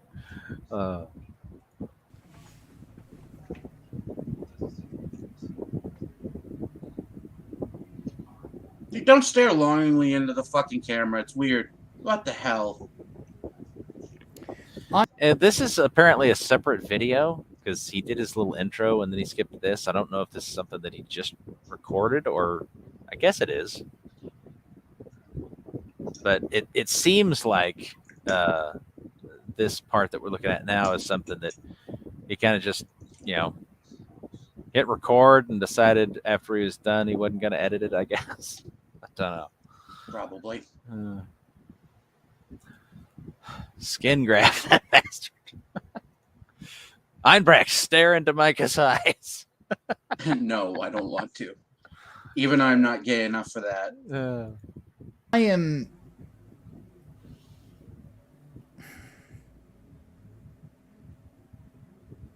I'm somebody that defended Liam when other people wouldn't. Is that a Demon Hunter shirt he's wearing? I don't know. Is it? Don't know. I've never consumed Demon Hunter in any capacity because I just didn't have the time. There were other things I wanted to watch and read more, so I just never got around to it. Look into those brainless peepers.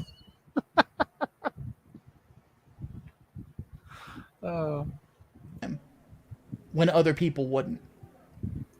I thought he wasn't getting a fair shake. I thought he was being mislabeled by people. And you were wrong. This is like the videotape that gets released in case something bad happens to Micah. Maybe Liam finally touched Micah. Could be. Never know.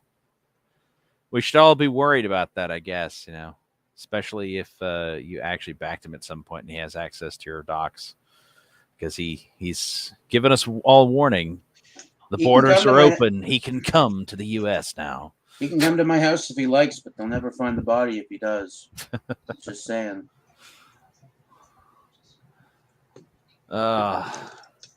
Demon Hunter is a band. Oh, okay. I don't know.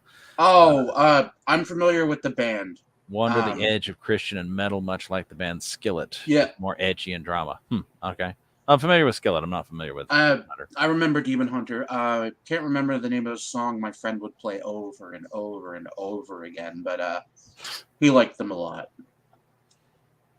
I'm more of a are they called soil work? Yes, I'm more of a soil work guy.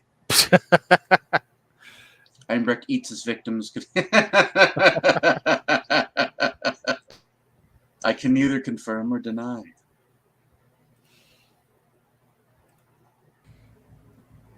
And the labelings that were put out there, I really felt that they were put out there to try to damage him and his reputation. And again, keep in mind, professional relationships I had were damaged because I did that. Because I did the right thing. It's not the right thing to defend a liar, you fucking moron. Holy shit, dude. Oh. No, your moral compass is fucked up. You never defend a liar. Never, never, never, never, never. It's never the correct thing to do. I'm already worried, not because I backed Micah's book, but because he looks like he smells like sour milk, and that song would be Not Ready to Die by Demon Hunter. Not ready to die. Probably. That sounds about right. Yeah, but I was talking about if you backed Liam's books, he'll have your docs then. Anyway.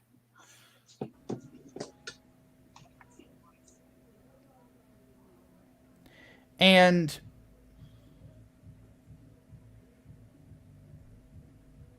with that in mind, as time has gone on, there have been people that want to destroy Liam's career. Have there really? Dude, he's probably talking about me, Testy, and other people who went hard in the paint against Liam because Liam was lying. And it was the correct thing to do to show that he was lying. Yeah, calling somebody out for being a piece of shit is not the same thing as, I want to destroy their career. No. Just want everybody to be aware that he's a piece of shit. Bear in mind, though, he hates Testy because Testy was evicted from War Campaign for going after Liam. That's why Micah doesn't like Testify.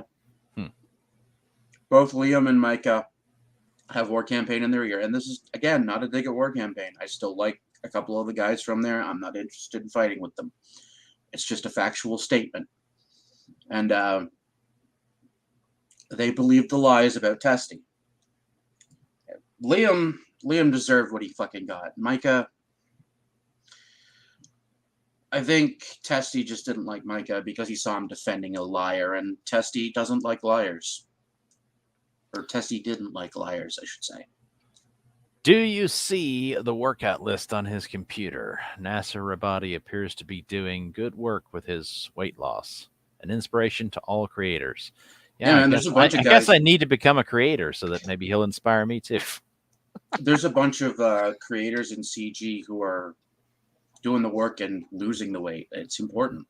You're not going to be around long enough to really get your books out there if you die because of complications due to obesity or morbid obesity. Yes.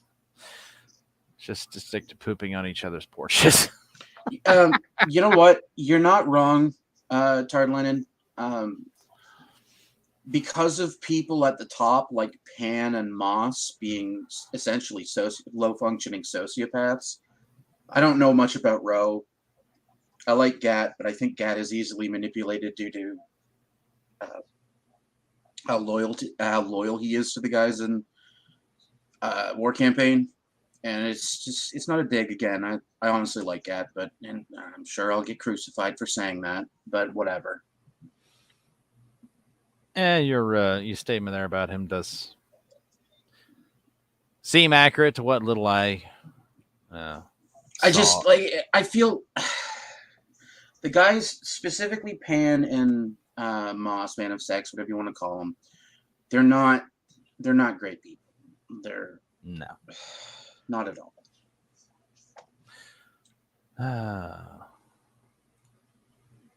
Ethan's Peloton remains silent, still in silence. Yes. Ethan, stop neglecting your Peloton. George R. R. Martin is the role model for many in CG. Greater fatness and long delays.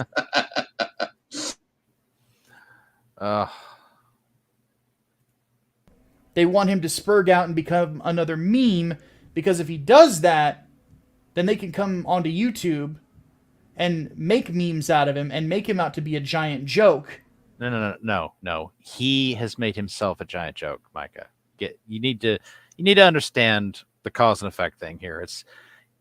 Other people don't turn you into a lol cow. You turn yourself into a lol cow, and then they milk you. It's like, this just how it works. Well, and the other thing too is, I don't ever remember anyone fucking targeting his business, quote unquote. I just remember people like being hyperbolic and saying you're ruined. Like there was a chain of jokes where people were being super hyperbolic and saying that Liam is over, Liam is ruined. They weren't trying to ruin Liam or make Liam canceled or anything like that. They were fucking with him. They were literally jokes. Yeah. I mean, even before even when I was still a fan of his or whatever, that's how I took them when I saw people saying that shit. I was like, it's just, Like, dude, it made me uncomfortable at first too. But once I realized that Liam was actually lying, I went, oh, Testy's right. Fuck me. All right. Ethan should just donate the Peloton to a lesbian gym. Lesbians don't exercise either. It's one thing it's another thing Ethan and lesbians have in common. Oh, Ethan's much more attractive though. Especially when he was younger. He was a very handsome man. Even now, I would say he's much more attractive than Bull Dykes. Anyway. To be fair, a fucking rock that's been shit on recently is more attractive than Bull Dykes. True, it is a low bar, but still. That he's a wannabe martyr.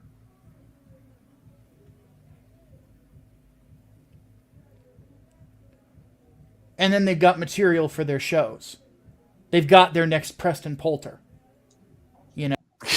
Yeah, I mean, he's not wrong here. We do have our next Preston Poulter, and Liam did it to himself.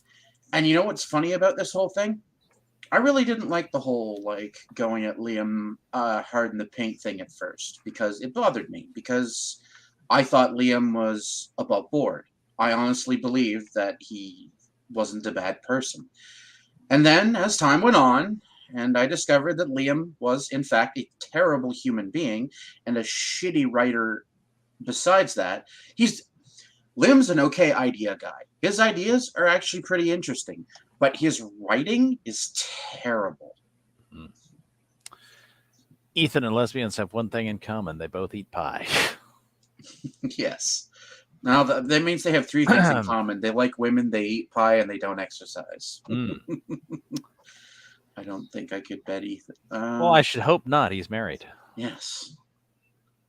When he was younger, absolutely, I'd hit that. But he's, I don't know. I'm not into fat dudes. They've got their next cheesy rice man. What? Plus, he's straight, right? Like, it is what it is. Like, he's straight. It's such a turn on.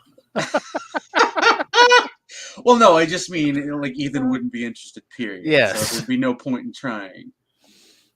Oh. Man. It's right there, this goofy Australian midget named Liam Gray. Yep. Yeah. That's what he is.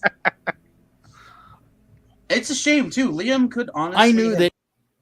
With correct tutelage on how to structure stories and shit like that, Liam could probably be a really decent writer. He'd have to be willing to accept that he wasn't already perfect. No, he'll never accept that. He's like, he's like these weirdo feminists or whatever. They're like, oh no, we don't need the hero's journey for our characters. Our characters just need to accept that they're already perfect. I'm starting to get the opinion that Einbrecht would bed most anything. I mean, I am bisexual, so there is that, Tardlinen. If that happened to him, if he could not take it in stride, he was done. If he's done then, because he can't fucking take anything in stride. Holy shit. Because the fact of the matter is that in this day and age, whenever we are selling comics on YouTube in this independent movement we call Comicsgate, whether you consider yourself part of the community or not, the mainstream will call you Comicsgate either way. True. But people aren't just buying the book. In a sense, they're buying us. Because they want to know whether or not the person who is creating it is a stable enough individual to continue to give them good work as time goes on, because the people in the mainstream are not stable enough to do so. Also true. Hashtag confirmed. I knew it, but that's Canadians. Just shut up and sell your book. Yes. It's the French in you. My family is. Oh no, I have French in me too. Oh no. Lassie, do you also occasionally like the dick? I But must. no, my family's a large mix. We're Heinz 57s. I think it's almost entirely English on Dad's side, but Mother's side is heavily French. Both. Yeah, we're South African, French, German. Which apparently is where both my sister and I and my mother get our ability to tan very, very dark. Because apparently we're from whatever French blood it is, where they're very dark skinned. I don't know what part of France they're from, the south part or something. I don't know. Yeah. And maybe they're half black. Who knows? There's no telling. I mean, Liam's apparently something. What is he? A quarter black? He's a quadroon. Interesting. Well, I mean, we talked about this, didn't we? It's his I don't mother. remember. What is his mother's like half? She's half black or something. So he's like a quarter black. Oh yes, that's right. But His he doesn't look at all. I mean, he's pale as fuck. His mother is half Aborigine, so that Aboriginal, whatever. I can't remember. He's an Abbo. At least that's my take on things. I don't know. He's the Comics Gate Ginger Abbo. I'm Breck. Do you like the French in you? No, I do not. John Castle likes the occasional French woman. I mean, French women are sometimes fairly attractive. There are a lot of attractive women in both France and Quebec. It's, I don't know what. There's something in the water, I guess. Alassi, English, you say? That just mean you're attracted to everyone else's women and not your own people. Well, I suppose it's possible. Liam is a dumpster baby. Oh God. Oh.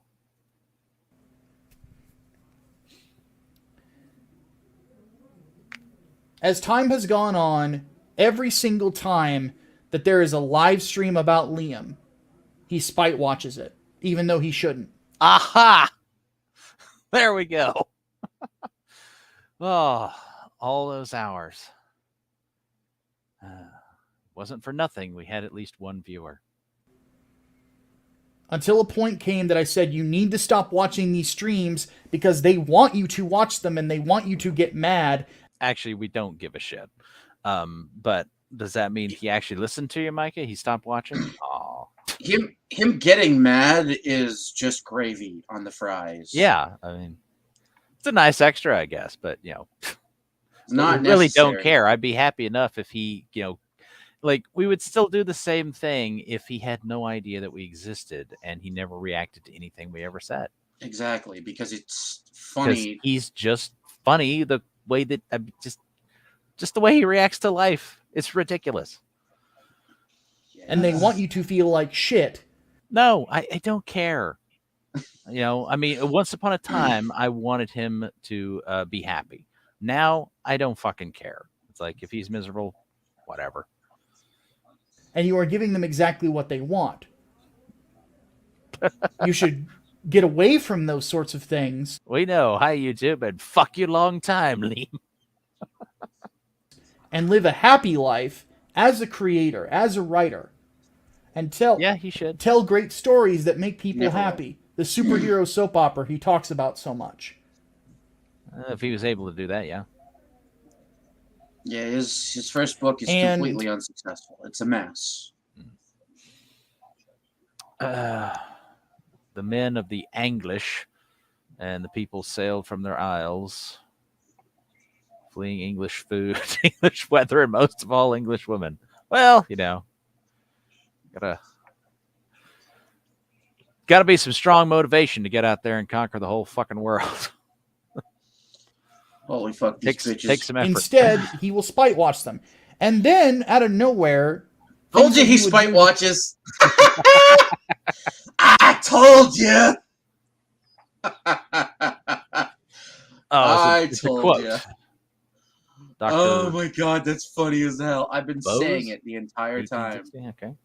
And Liam's like, I don't watch these idiots. And his own friend has fucking disproven that narrative. Yep. It's made no fucking sense. Like, he, at one point, told all of us, like, he was going to do a live stream saying that, oh, I'm going to stop watching CG live streams. Why do people need to know that? Just don't do it. Why does there need to be a public announcement? There doesn't. Why do we care? Why does John Q Xenotype Reader care? Here's a spoiler warning. They don't. If I did a video like that, saying something that overly dramatic and whiny, people would call me a giant whiny bitch and they'd be right. And they would have done the same to Liam. There was another stream where we stopped him, and he thankfully deleted it, where he was talking about, should I create like a public list of people that I don't endorse? Yes, he should have. That would have been great. Yes. I'd love to have a list of people that I should back. Yes, exactly. Oh. A list of people you should back, and then tag Liam in the backing share post. Because Michael Bancroft was having the guy who wrote, I think it's called The Buckler, on his channel, and that dude had shit talked Dillard. Dude, what the fuck is wrong with these people? Dillard is a stand-up dude. He's nice. He's talented. Like, what the fuck is Liam's problem with Dillard? Legitimately. I don't know. I want to know. Because Dillard Draws is one of the coolest people I have ever talked to on the internet. Genuinely a nice dude.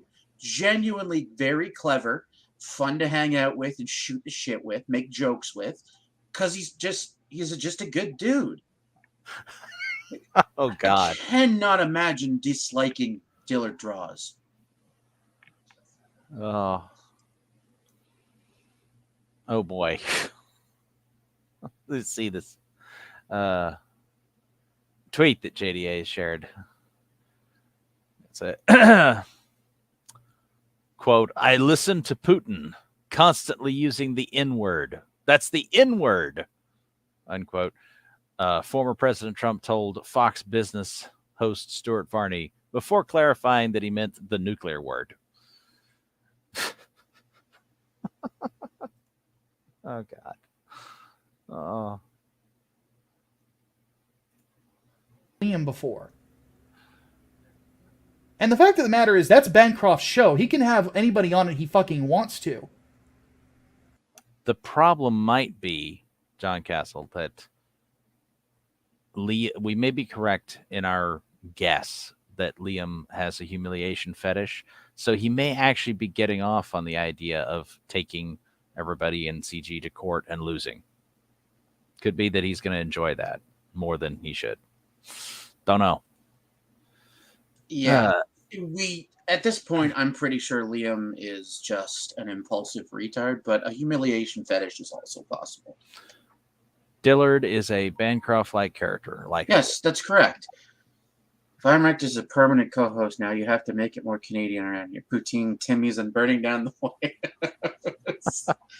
I mean, I'll only burn down the White House if you know who was still inside it. Because, you know. Poutine. Yeah, there's not a day that starts with P, so. I don't know. Better prepare the Vaseline. Yes. Make ready the Vaseline. You know? And it's not Liam's job to police who goes on what program. Exactly. That's one of the major problems that we had with Liam. That's one of the things that myself and Sauce argued with him over. That's Einbrecht if it's on the stream. Or Micah. It's not me. Give me 1 second. I know what it is. If you're hearing beeping, it's because there's a fucking thing running out in the other room, and I have noise dampening headphones, so I don't hear it. Ah. Oof. Now I have done it. I insulted Putin, not Russia. In JDA's Discord. A real Romanov. You know what? should rule. I don't disagree that a Romanov should rule, but Are there any? I don't think there are any left. Yeah. Like, aren't all the Prussians fucking dead at this point? At least royalty, anyway. Yeah, I thought that was this. I don't know. Anyway. Didn't seem to understand that at times. Because I'll be honest, I got Inglewood Book 2 coming up. I'm going to go on any stream that wants to have me on, provided the people running it. As you should. Beg to differ. Don't hate my fucking guts. Because that's how you sell comic books in this day and age. Grand Duke George Mikhailovich. So there is one left. Interesting. Okay, I was. I thought all the Prussians were dead. I was not aware. Very Not aware. cool. Hate buying. Any kind of buying works, you know. It's like Grand Duchess Maria. Okay, cool. So there are a few Prussians left. Fair enough, man. That's good. Maybe we should. I don't know.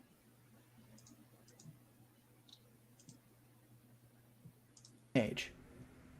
And I want to sell comic books.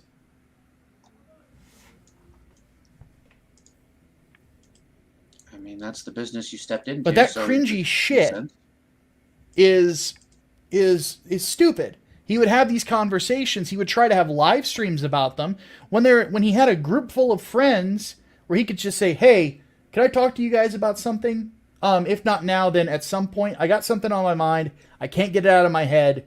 You know, can we talk about it so I can give you guys my thoughts and then go from there?" Instead, he wanted to do it on a fucking live stream.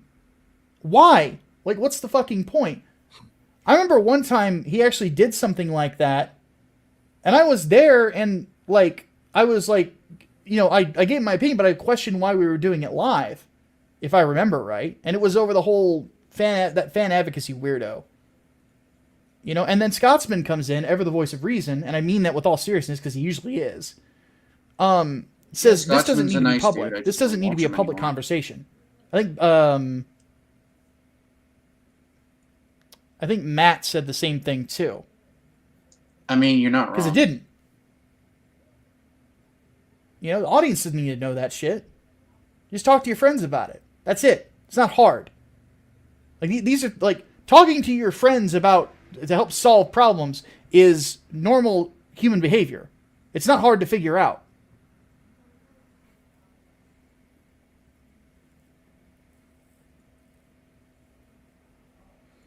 I'm incredibly frustrated if you can't tell. But the fact of the matter is that's a bit of history. Now we come to the modern day. Now we come to today. I'm recording this on the 7th of May, where we were talking in a DM group that Liam set up called The Last Lifeboat. Now, The Last Lifeboat, Liam set it up because he... I left for a bit. Is this still meatloaf? Well, it's a different flavor of meatloaf, as you can see. Yes, it is a Curtis-flavored meatloaf. Micah looks perturbed, and there's always Disney Princess Anastasia for... I mean, she's actually attractive, though, so, you know, that would be... He believed that the people that he was putting in that group were the last chance that comic books were ever going to have any sort of sanity.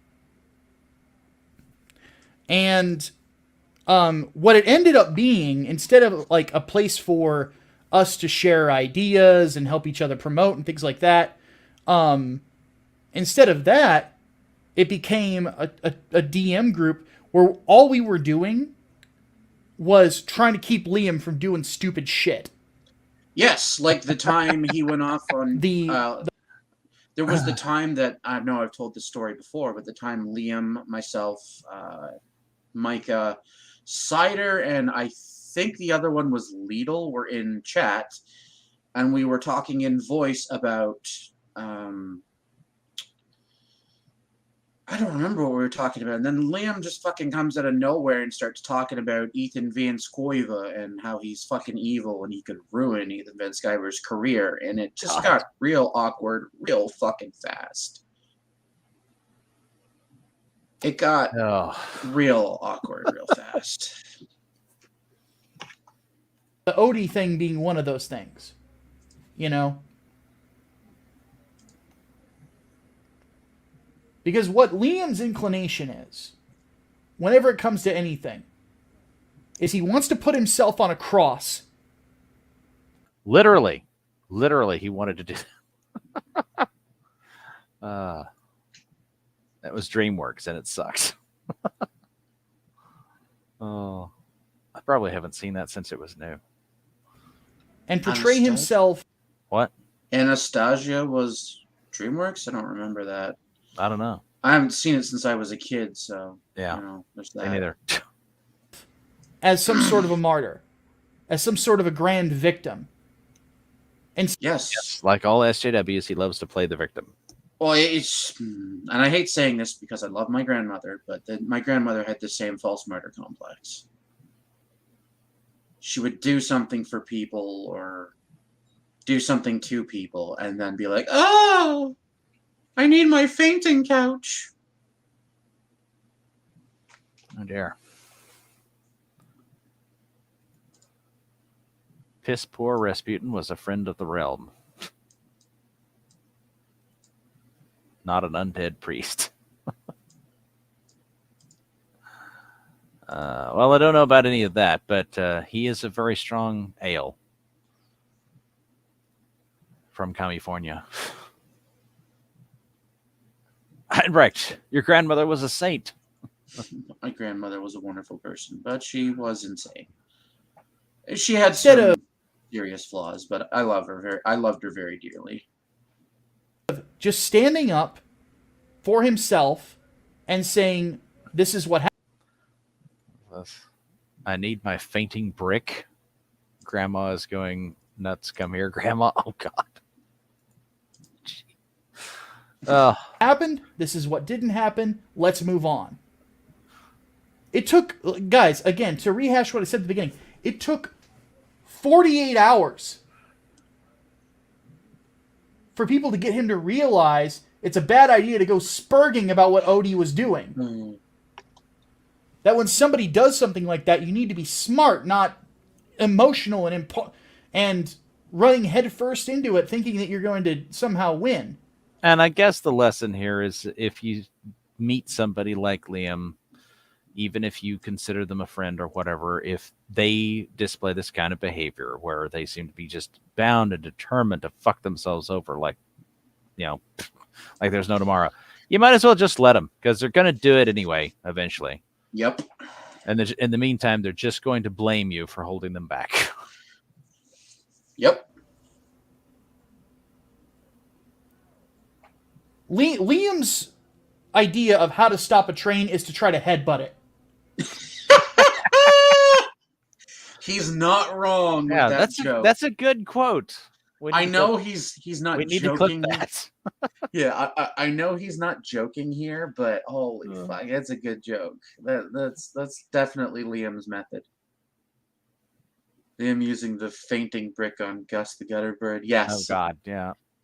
He had to turn Gus the Gutter Bird into Gus the Dinner Bird somehow.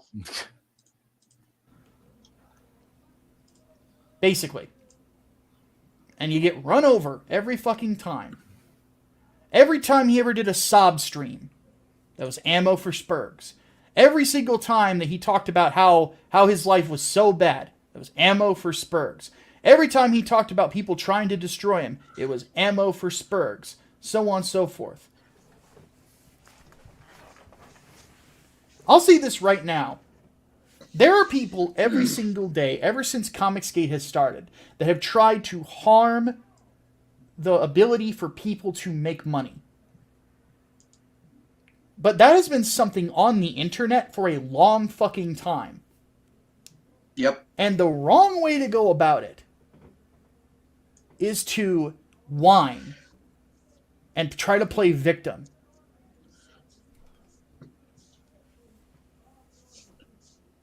Liam is a big fan of the underdog story. Some of you might notice that. The thing about the underdog story is that the underdog rises up. He doesn't just sit down in the hole and say, woe is me all the time. He has to rise up. Because they're evil. He has to come. Hard Lennon. Because they're evil. And unoriginal. Well, I mean, Liam didn't rise up. He was lifted up by others, and then he pushed them all away and fell flat on his face. Yeah. So. Liam wrongfully assumed that he was the source of his success when realistically the source of his success was people that believed in him. Yep. And then when he one by one drove away those people who believed in him, he realized, oh shit, my legs don't work, and fell on his face. Come up and he has to succeed. And then he has to grow from that success. Liam had that. That's what Xenotype was. Because a lot of people gave him a lot of shit. Some people mocked the death of his dog, and they know who they are. No, that didn't. No, happen. that didn't. Nasser didn't fucking do that. See, this is the problem that I always had with the idiots.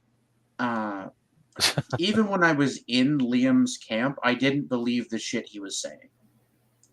I didn't believe that Nasser had fucking done the dog shit. I didn't. Liam cannot rise. Australia is at the bottom of the world. Bancroft rules there. Yes, indeed. Oh. And then he goes out, he does Xenotype, he does 6 figures in his home nation's currency. Which is more than some of the people who were mocking him have been able to do, by the way. He does that. He won. And he would not. Nasser everybody joked, but not the way Liam says.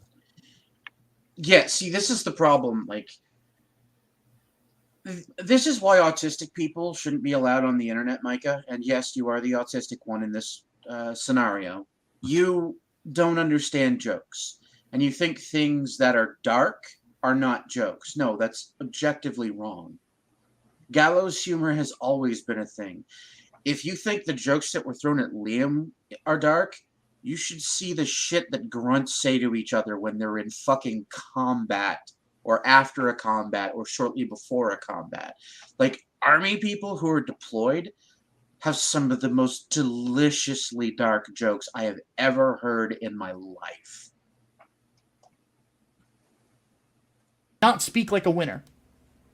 And because he constantly talked like a victim, and because he constantly mired himself in negativity, he constantly wanted to do stupid shit. Because he didn't see any other way out of it. He would not take 5 seconds back when everybody else is saying you did an awesome job and say, I actually did pretty good. And then you move on with closure. He would not allow closure to come. He is addicted to being a victim. It's absolutely ridiculous. So, at that point, you're a best-selling comic book author. I think there's a legitimate claim to that. If you've hit 6 figures in your home nation's currency, unless it's like, I don't know, weird funny money or something, like yen. Like 1 million yen doesn't mean anything really. 1 million yen's like $20,000. I hit that, you know. So. And you know, I couldn't have been more proud of him. And that's the thing about it. It's like when Xenotype started Fulfillment, when he got that book out, I couldn't have been more proud. Because I had done everything that I could to help that dude make it as far as he did. Yeah, Gus died by dog when Liam was busy watching JDA or you guys. Oh, this is my favorite show. Glad you like it. Oh. I did more than I probably should have. I took responsibility on myself that I probably shouldn't have. but I thought it was the right thing to do at the time. Now I'm not so sure. Because what happened today is, and this constant thing with Ethan and Liam, is that Ethan seems to want to destroy Liam. Or he seems to want to turn him into the meme of the week. Into the bad guy for Comicsgate. Because that gets people watching live streams, that brings people in, you know? Because, let's face it, some of the biggest Comicsgate live streams that I at least participated with on... No, Ethan isn't turning Liam into a villain. Liam turned Liam into a villain, and Ethan has just become fed up and is here to laugh at the idiot. Liam is a circus barker, Micah. That's what he is. Ethan's channel was when we were ragging on Doug, when we were ragging on Mike, when we were ragging on Edwin, when we're ragging on Preston Poulter, so on and so forth. Those were funny streams. Edwin, call him by his birth with name. legitimate Spedwin, spurgs, who were not good people, at least not in my opinion. Liam, on the other hand, I think is a genuine dude. I don't think he's a bad. He is a very bad human being, and the fact that you can't see it, Micah, tells me how poorly educated you are. Bad person. I just think he's an idiot. And the only reason that I'm recording this is because he fired a shot at me publicly to say that we're going our separate ways. People don't need to know that shit. So fuck you. So he recorded this back when he Liam fired the shot. Yeah, so this part is quite old apparently. This is a failsafe to call it something. When it comes right down to it,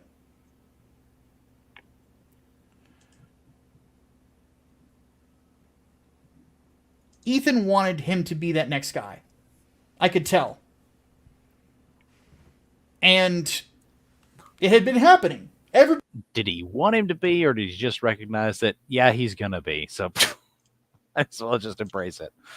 Oh. But he was using Liam clips, as jokes on their streams. Now, the thing about it is that if Liam's just a goofy dude, then nobody's going to hate him for it. They're just like, he's just a goof that everybody likes to make fun of. It happens. There's always a goof. There's always a guy that's just kind of, he's silly. If he could have handled it properly, he could have parlayed it into, a payday for himself. He could have, but he chose not to. Yeah. Liam wants to be the hero of his own story. Well, yeah. And over the top, and everybody laughs at him. But there's a fine line between being a goof and being a spurg. And Liam is descending into spurg territory. So one thing apparently Ethan was talking about, I didn't watch the live stream. This is something that somebody told me. So Liam's kill switch is an 80-minute Micah video. What a terrible world we live in. Oh. About Liam and his videos where he's building a studio add-on to his home. And there were some jokes made about it, whatever, like who does that? Well, anybody who wants a studio add-on. That's who does that. Anybody who wants a dick in their ass regularly Ethan, and doesn't want their wife to find out. I'm guessing it's a Jersey thing, like where you don't do that sort of, I guess you hire someone else to do it, or you don't build like a separate area. Like here in the Midwest, like people do that for like wood shops and for studios, or they'll convert like garages or whatever to have like a working space. So it's not unheard of, Yeah, but it's usually bigger than like a child's clubhouse. I'm just saying. I know one guy who actually was a YouTuber, has a recording area that's like in a separate area on his property. So it's... Yes, my father built himself a shop to make knives in. Yeah. But... Your dad liked to knife people, huh? Yeah. But it's like, people build separate buildings. Yeah. But like I said, I think a lot of the comedy came from the fact that Liam's was, pretty small, and he filled it with toys, and it's like, this is a child's clubhouse. This is not, this is not a serious office space for somebody. It's different, but it's not weird, at least not in my opinion. But regardless, And then he said he was going to set up a GoFundMe to help Liam out with it, obviously as a joke. Now, the thing about it is that... Don't look in my shed, son. Oh. Liam has the money to do it, obviously, because he's pretty far along in construction. And But he has the money to build his clubhouse? How much did that cost? Not that much, right? Who knows, man? I guess it depends on how many people he hired to build it for him. What he wanted to do today that frustrated me was he comes into the lifeboat, the group chat that me and a bunch of other people are in. And he says he's going, he wants to actually do this, to set up a GoFundMe for it. But the way he wants to do it is disingenuous as fuck. Liam Mouse Clubhouse. Oh. Basically, he tells Oz Art Creations, if you want to watch his channel, go for it. I just named it. We know who he is. He wants Oz to start this GoFundMe, and then Liam basically says here that he's going to act like he had no hand in it, even though he just set it up. In his words, Oz, you set it up. If people give me free money, I'll take it, lol. It looks arrogant if I set it up. Yeah, it does. Oh, it does look arrogant. Oh my god, you fucking... This is a fucking... R.I.P. Oz Art Creations. Just nuked fucking Liam and Oz from fucking orbit.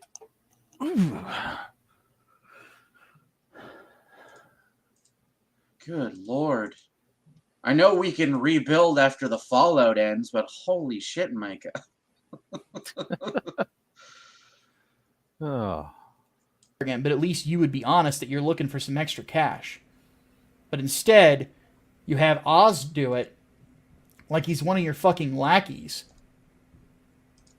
so that you can deny any involvement. And then you say it to all of us, and you expect us to just lie for you. Yep. Because that's the expectation. And then, of course, I say, don't do that. Don't play the game. Don't play into what Ethan wants you to do. That's lame. That's stupid. Don't engage with it. Don't acknowledge it. What Ethan wants you to do. Ethan doesn't want Liam to do anything. Ethan wants Liam to shut the fuck up, make his comic books, and go the fuck away. But Liam, who wants to kill Ethan and possibly wear his skin, can't quit Ethan. Play into it. Ethan wants you to play a game. One thing I'll give Ethan credit for, he's good at playing the internet game. He is very good at making people lose their fucking minds. And he can do it to Liam very easily. Yeah, but dude, a fucking raccoon can fucking make Liam freak the Exactly. fuck out by squeaking at him. Like, Liam's retarded, legitimately. Liam can be provoked by someone saying, "Good day, mate."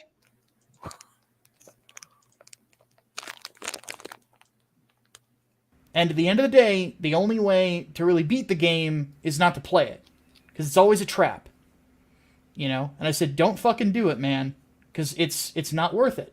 It really isn't. Not to mention, if he did it, I doubt anybody was going to give him money anyway. Because because of the leaked DMs between him and Nerd Wonder, there's that infamous line of, I have a lot of money and I'm good at sex. Well, if you have a lot of money, then, what the fuck do you need to GoFundMe for a shed for? So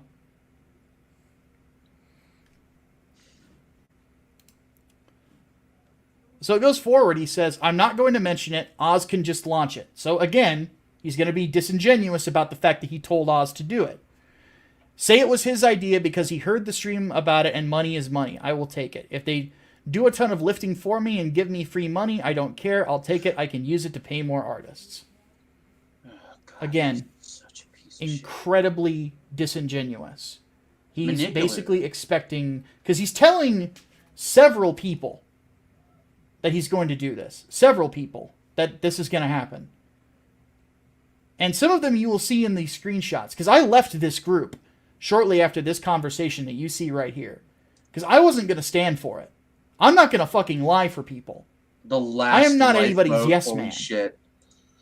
Oh my god, what a name for a DM group.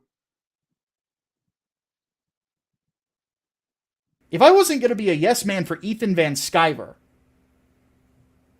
who, by the way, if he had me on his channel to promote 3 Nights, 4 Days, I would have made a lot more money. Yeah, but you chose to be a faggot SJW instead, Micah, so, you know. I thought that Micah had come away with the idea that he didn't need Ethan. No, what the hell? He's a See, this is the thing to fucking remember about these SJW weirdos. They're all jealous retards. Every last one of them. Even the quote-unquote former SJWs like Micah. None of them are honest. None of them are, what's the term? Good actors? Good faith actors? Something like that.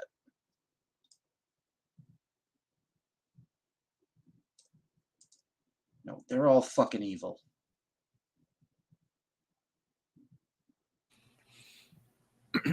It was the last lifeboat. The big one. Ethan took the others. Ethan needed to cobble them together so that they could manage his girth. His, what was it? 11-inch dick with a Mountain Dew can thickness.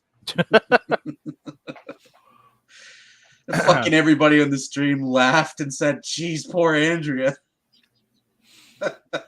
Micah should have posted this video a year ago originally. He is only doing this for the clout. Yeah, Micah... And it wouldn't surprise me, even though Press... What? Micah's not a good faith actor. No SJW is. Seems to still like me if he wants to kick my ass for kind of blowing that opportunity. You know, that and the bitchy comments I made about Razor Fist. Dude, your retarded dislike of Razor Fist is what convinced me that you're a leftist SJW. Only a fucking sensitive little limp-wristed faggot would dislike Razor Fist. The dude is clever as hell and just fun to listen to.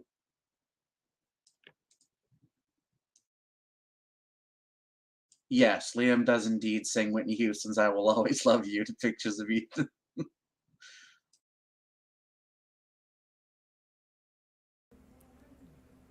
The fact of the matter is that I'm not going to lie for you. And Liam, you're probably watching this if I ever publish this. I'm not going to lie for you, dude.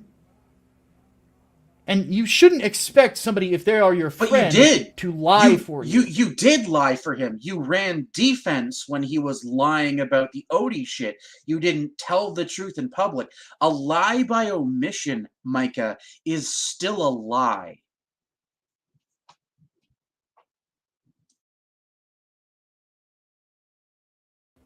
To do things that are morally wrong for you. I'm not going to do that. I'm not your fucking yes man. I am not your anything except I was your friend. And this is something about the relationship between like me and Liam that you guys need to understand here. It's supposed to be a friendship. He's done things for me and he's helped me out with stuff, and I'm grateful that he did. You know, and I thank him, and I've made sure to thank him for that when it happened. And in a sense, like anybody that I walk away from, I'm still grateful for the things that they helped me with. I always will be. But there's a line that gets crossed. This crossed a line with me. Because I've had friends, my two closest friends, I've known both of them for 20 years at this point. 20 plus years. They have never asked me to lie for them. Even when we were kids. Because they knew where the line was. I have other friends online. Like Hatman or Aiden Paladin or or Optimus or, you know, other people that I know, like they have never and would never ask me to lie for them. And what he didn't seem to understand is that that's what he was asking fucking retard, but you know, can't win them all. People.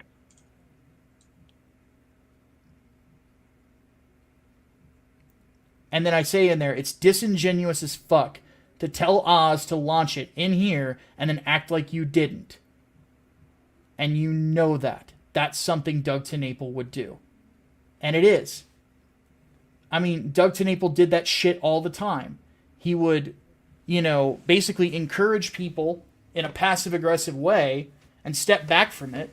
But then all of a sudden they showed up on his live streams. You know, like with Peggy Poulter, and when he tried to take down Cecil's campaign. You know, and then anything with the Incel brothers. You know? That's a Doug thing. Doug's a very shady person. This is shady as shit. Except, I believe I've, on a previous occasion, asked Micah for info about, you know, how he knows that it was Doug or whatever orchestrating these things behind the scenes, and he had absolutely nothing to offer. So, I mean, Doug is a shit heel. This kind of shittish things he would do, but if there's no evidence that he did do it, I don't believe it. Yeah. And by the way, the reason that I was mostly outraged about this is a guy who talks about ethical capitalism. This is a guy who talks about doing the right thing when it comes to business.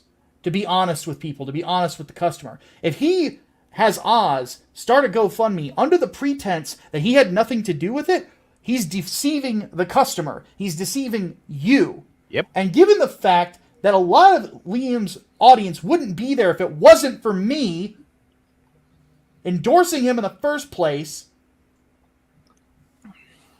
that would have been my audience too. And I'm not going to stand for that. He sounds like he's when about Comics to cry started, here. Holy fuck. Are you when I made was of right there at the estrogen? start of it, it was about the consumer. I believe it still is. I make comic books for the consumer. I signed up for Oz's comic mailing list. It was called God something. Yes, I believe it's actually called Titan God King of Earth or something like that, I think. So far, it appears to be vaporware. Tell stories that the consumer wants to read. And I conduct my business in a way to make sure that that continues to do so. But considering the fact that Oz is always stoned out of his mind, I guess, you know, vapor, you know, it fits. I do it in an honest manner. I'm always upfront about things. I don't do things in the shadows. I don't expect people to lie for me.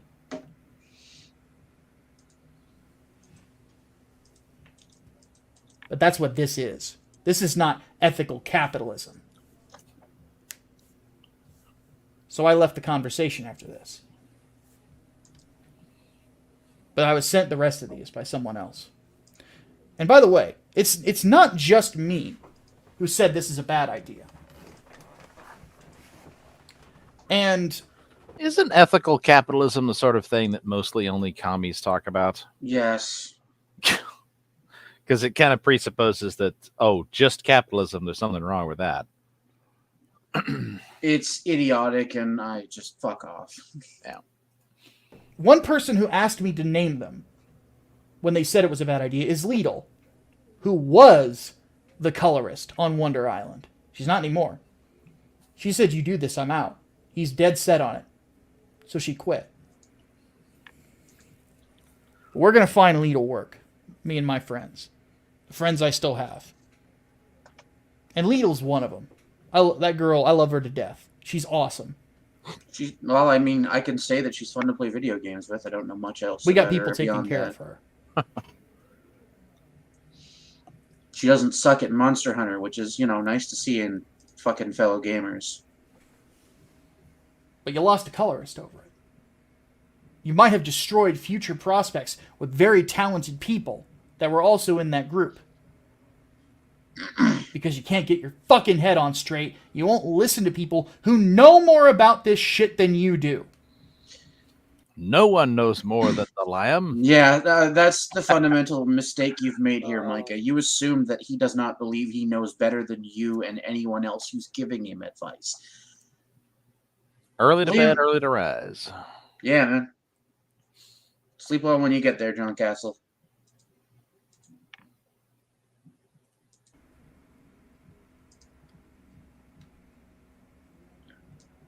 Who know that if you do this and word gets out, you're fucked. Well, guess what? Word's getting out today, isn't it, Liam? He did it, and you don't get to play victim. Not when I've got the receipts. See, that's the thing, though. He's such a lying piece of shit, Micah. Liam is such a piece of shit that I guarantee he'll accuse you of manipulating this information somehow.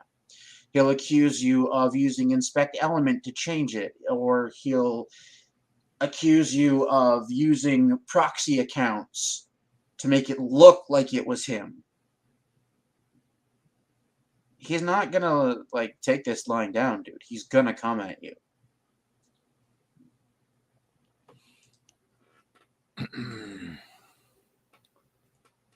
Good night, Mr. Castle. John Castle may be sending out a come hither SOS message there. This. When you look like this! Please no Liam! That is the face of a disingenuous orange fuck!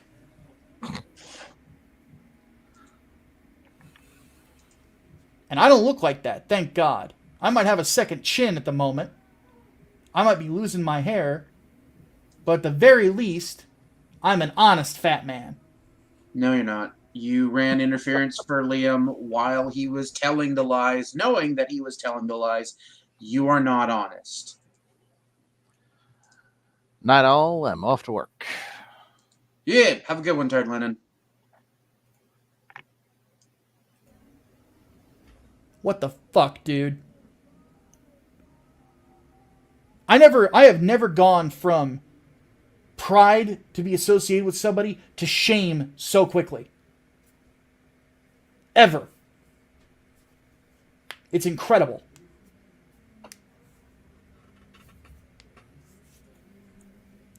So people sent me screenshots that were still in the group.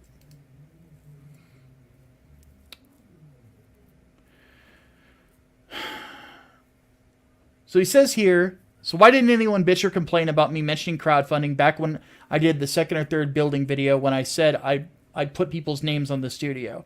Gets mentioned on EVS's show, and now it's his idea, and I'm immoral and unethical. You didn't need the money.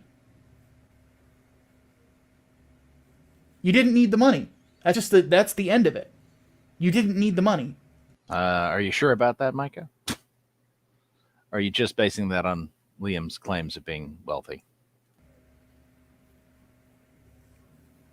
He is definitely just assuming it.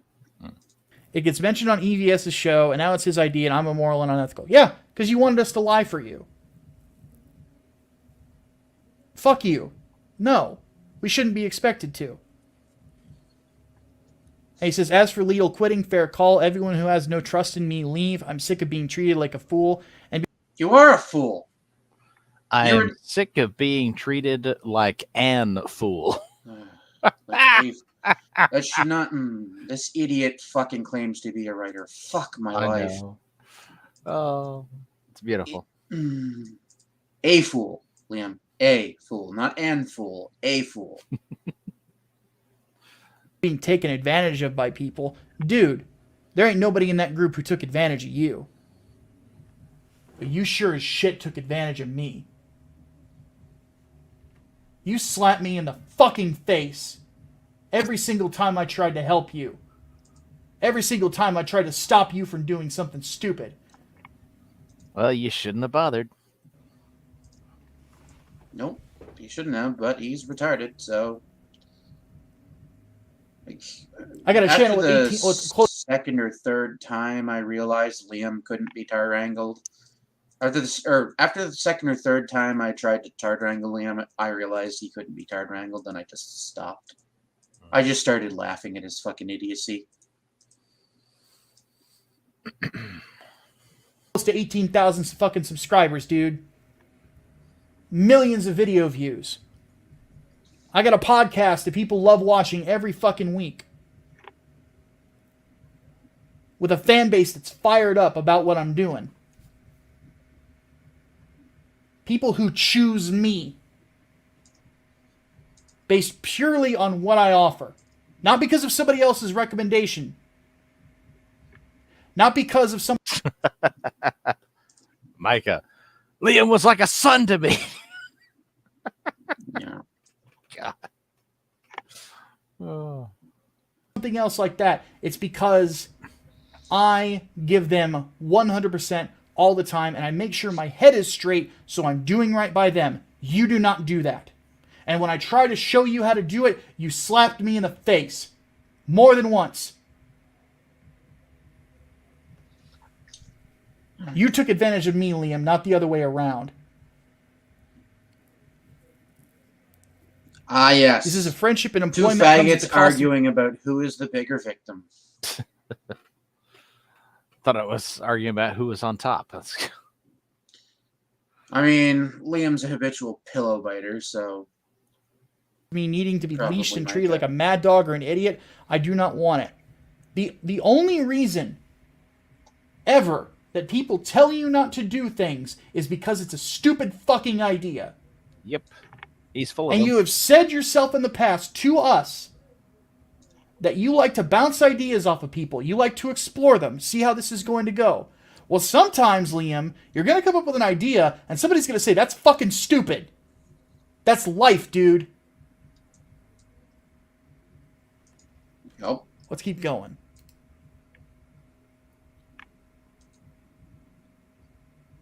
Says here, it means there is zero trust and respect, and frankly... Liam. No, Micah. You are like a son to me. Yep. I've done very well in my life doing things my way to this point, and I'm yet to see the issue. Not on the fucking internet, dude. Not without help. And he says, why is it a problem for Oz to do it? No one explained that, man. Thank you, Bandito, by the way. It was explained multiple times. And guess who the first person was? It was me! Ding, ding, ding, motherfucker. Here's Micah Curtis coming in talking some fucking sense. Seems to be something I do quite a bit. No, it's not. It's almost like I get paid to write articles where I make arguments of why things should or should not be done in the politics realm. I don't believe It's that. almost like logic. Yeah, I believe JDA pointed out that that's not true. That's volunteer work. They don't pay you for articles like that.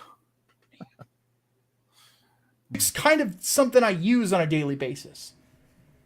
I was the first person to say it would be disingenuous as shit. And you didn't listen. And oftentimes you would avoid listening to me for some fucking reason. Maybe it's because you were afraid of what the results would be. You were afraid that you didn't have the best idea in the room. That's life. Sometimes you don't.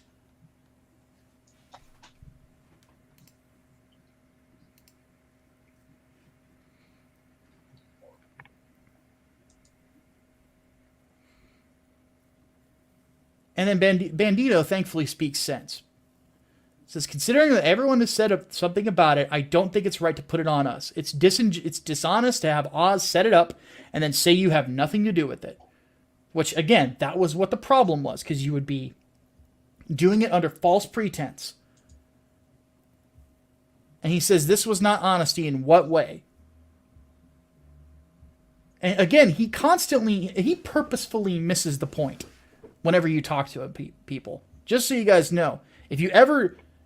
I'm going to just say it. Don't do business with Liam Gray. Don't. Because if he's doing something wrong, he won't listen to you. And he will purposefully avoid whatever points you are making. Yes, it's almost like he's... He says, so every other person in the history of the GoFundMe has Other people set up stuff with them. Not a peep. I have something else do it for me. I'm unethical. Because you want people to lie about it. This is not hard. This is not rocket science.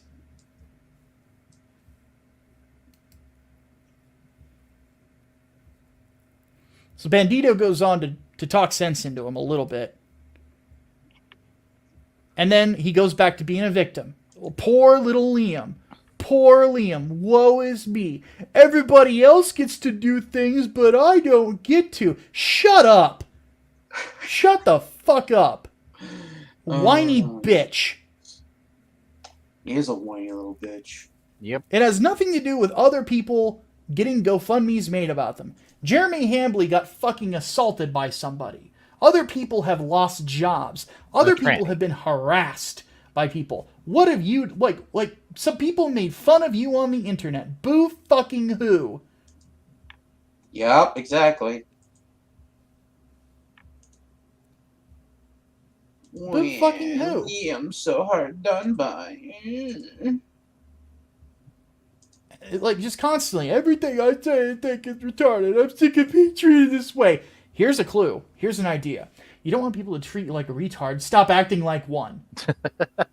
If only he could.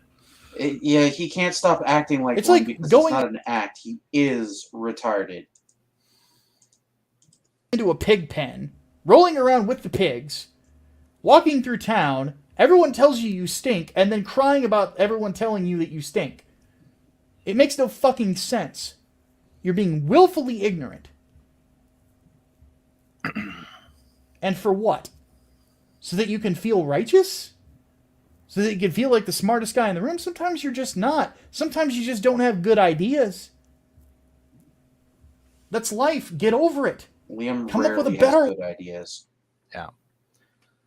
No, he can't accept that, though. So. one. Stop being such a fucking spurg.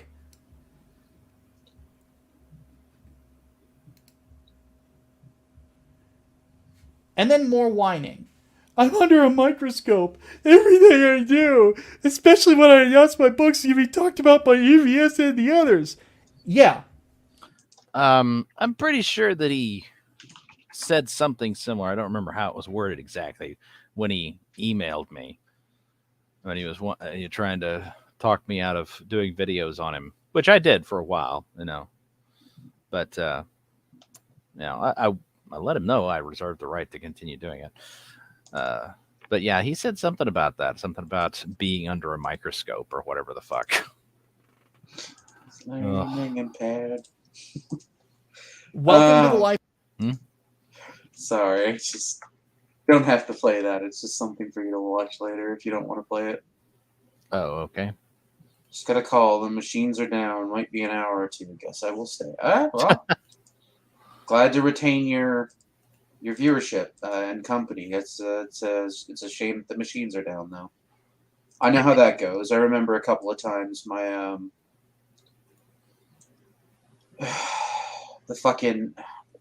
the ovens needed to be recalibrated. So basically, I couldn't bake or anything at work.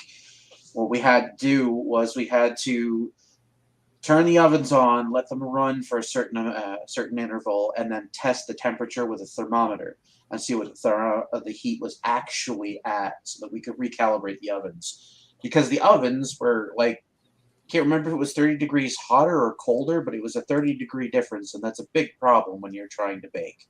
Ooh. It was always a nuisance when you had to recalibrate the oven.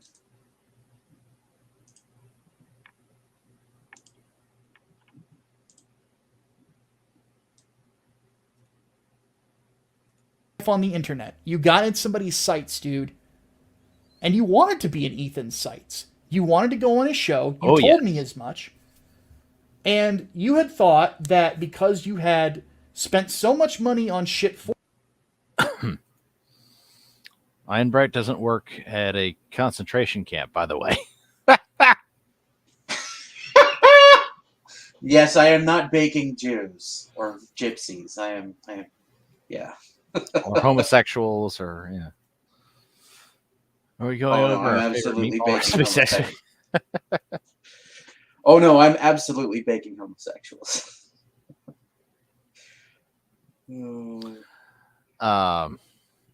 Herbally speaking, is Maybe. You'll never know. I love the way this. I don't know if he reads this or not, but it's like, I am not just another CG book. I am Liam Gray. I will have everyone talking about my shit. There is no option for me outside of non-publishing for me to have a quietly funded project. Oh my god. Poor Bandito. Once again, he's been caught in the corner with someone else doing shady shit, and he never came out about it.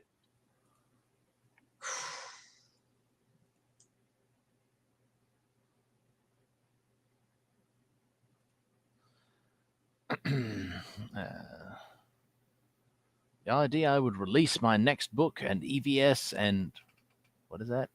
Antis, and all the rest would ignore it will never happen. I wouldn't be so sure about that. Your next release may very well be ignored by everyone. Yeah, dude, you really fucked up. All you had to do was not be a faggot online, and you just chose to be the gayest man around. So you literally fucking created your own failure, Liam. For him, Liam's like a guy who, if I recall correctly, he's in the like special thanks for Cyberfrog for Blood Honey because he paid for that tier and he gave him a bunch of super chat money and stuff like that. That he thought that he was going to be treated special. I guess I don't fucking know. And the only reason that you're in people's like view is because you would DM Ethan with these long fucking diatribes. You sent his wife an email about internet drama that's supposed to be like Andrea handles the business end. Andrea's handling like the shipping and shit, and you're sending an email to her. Granted, you probably didn't know it was her.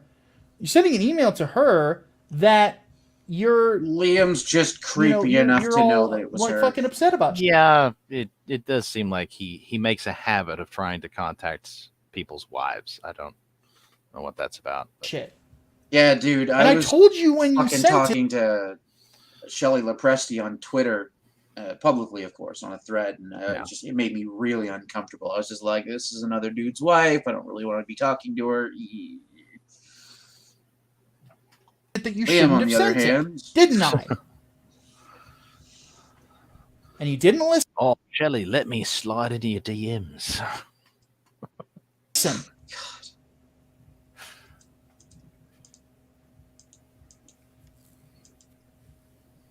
And I can kind of understand why Ethan would be under the impression that you wanted a seat at his table. Because there were some times you kind of acted like it. You felt like you should have had some consideration there. That you should have been on his stream. Maybe he doesn't want you there. It's not yours. Yes. You don't have a right to it. it. Yeah. You know? As a matter of fact, I believe... Congrats on getting the channel back. Well, the channel didn't go away, Amit. I just can't... Lost the ability to stream. Well, it wasn't even that, I don't think. I think it didn't say anything about me being restricted from streaming. It's just that I can't stream about Liam, because if I do, he's probably going to false copyright strike it again. He's a royal piece of shit. And since it takes 90 days for the first one to go away, if I get 3 of those in a row, then the channel's gone. So simply not putting any direct Liam content on YouTube. Yeah, here it is. I took a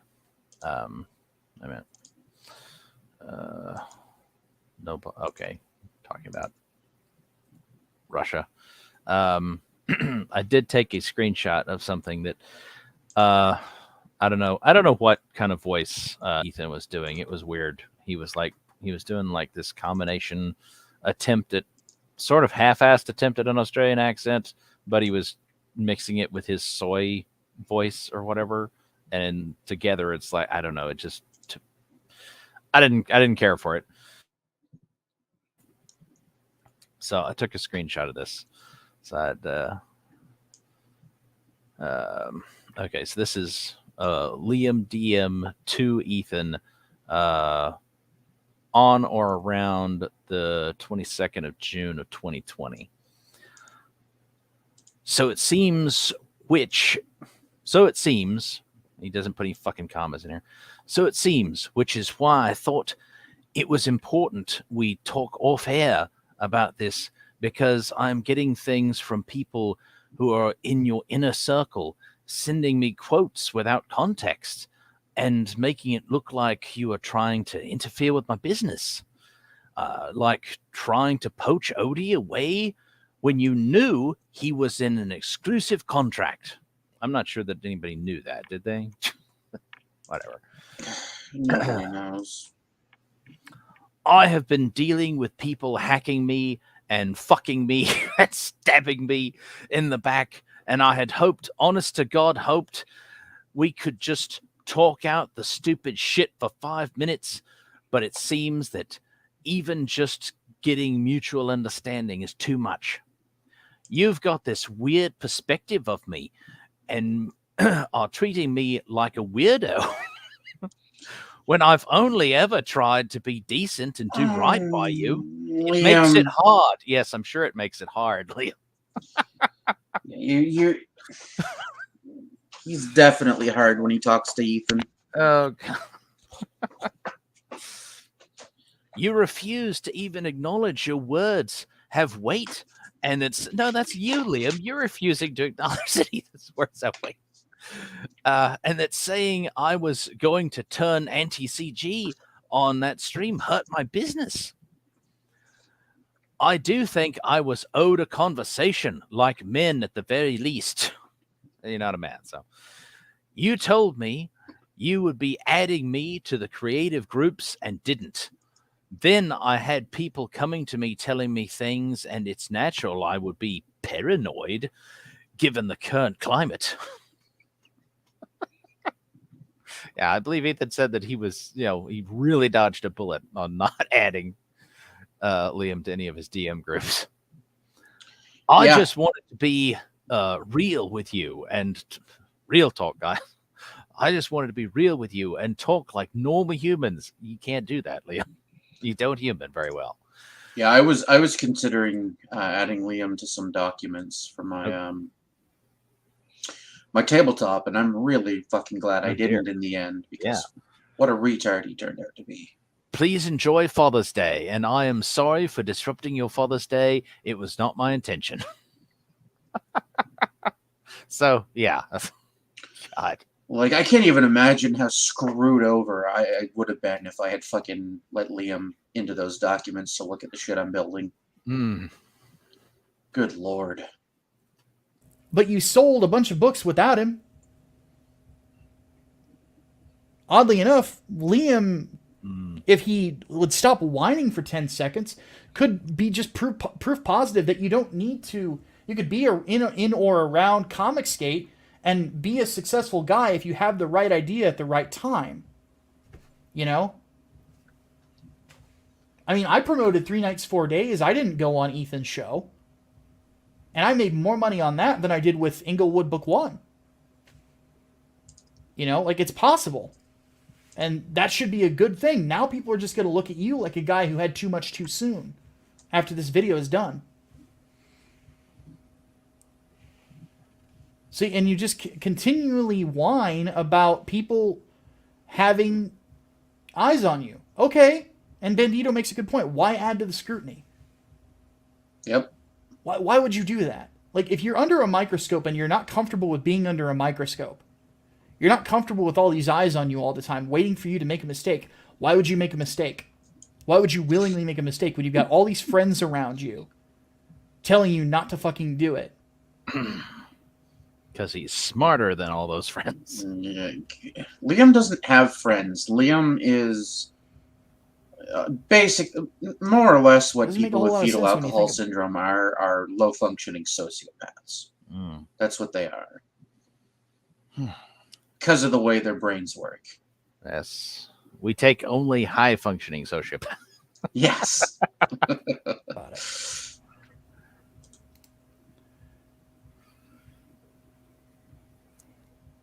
And then again, the point. Asking Oz to create it and saying you didn't ask him to is unethical. Do you want to keep doing things that Ethan can take credit for? He's going to take credit for everything anyway. Here we go. Why give him more ability? Why feed people this? Why would you want to feed people this? Why would you ever want to feed anyone this sort of nonsense? Why? What purpose does it serve? It doesn't help. It doesn't sell comics. It doesn't make your life better. It makes it more stressful. You've got people telling you how to not create it. You know, you want to get back parts of your audience, and you want to get back people who, you know, might have fallen away from you. Like it's not hard. And there are people who told you what to do. It's just stay the course. Finish your studio, create good stuff on YouTube that people are going to enjoy, have fun, and live a good life, and people will be attracted to that positivity. Because when people liked Liam, not Liam, calling back to that, it was because he was being a fun dude to be around.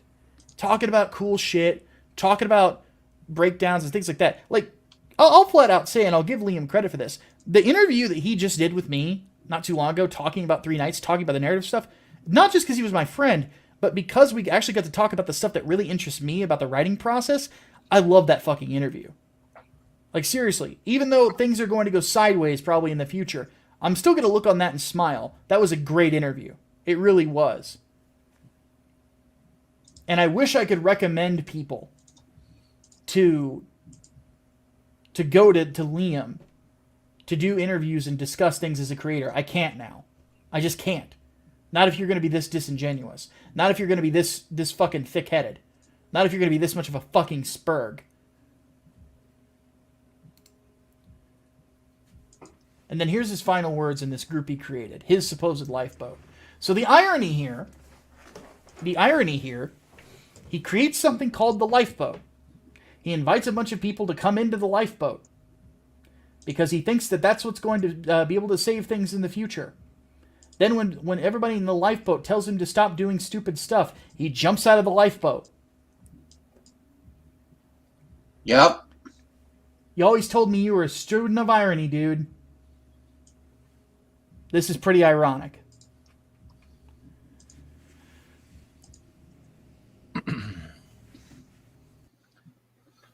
So this is Liam's last post, I guess, and it doesn't look like Mike is going to read it.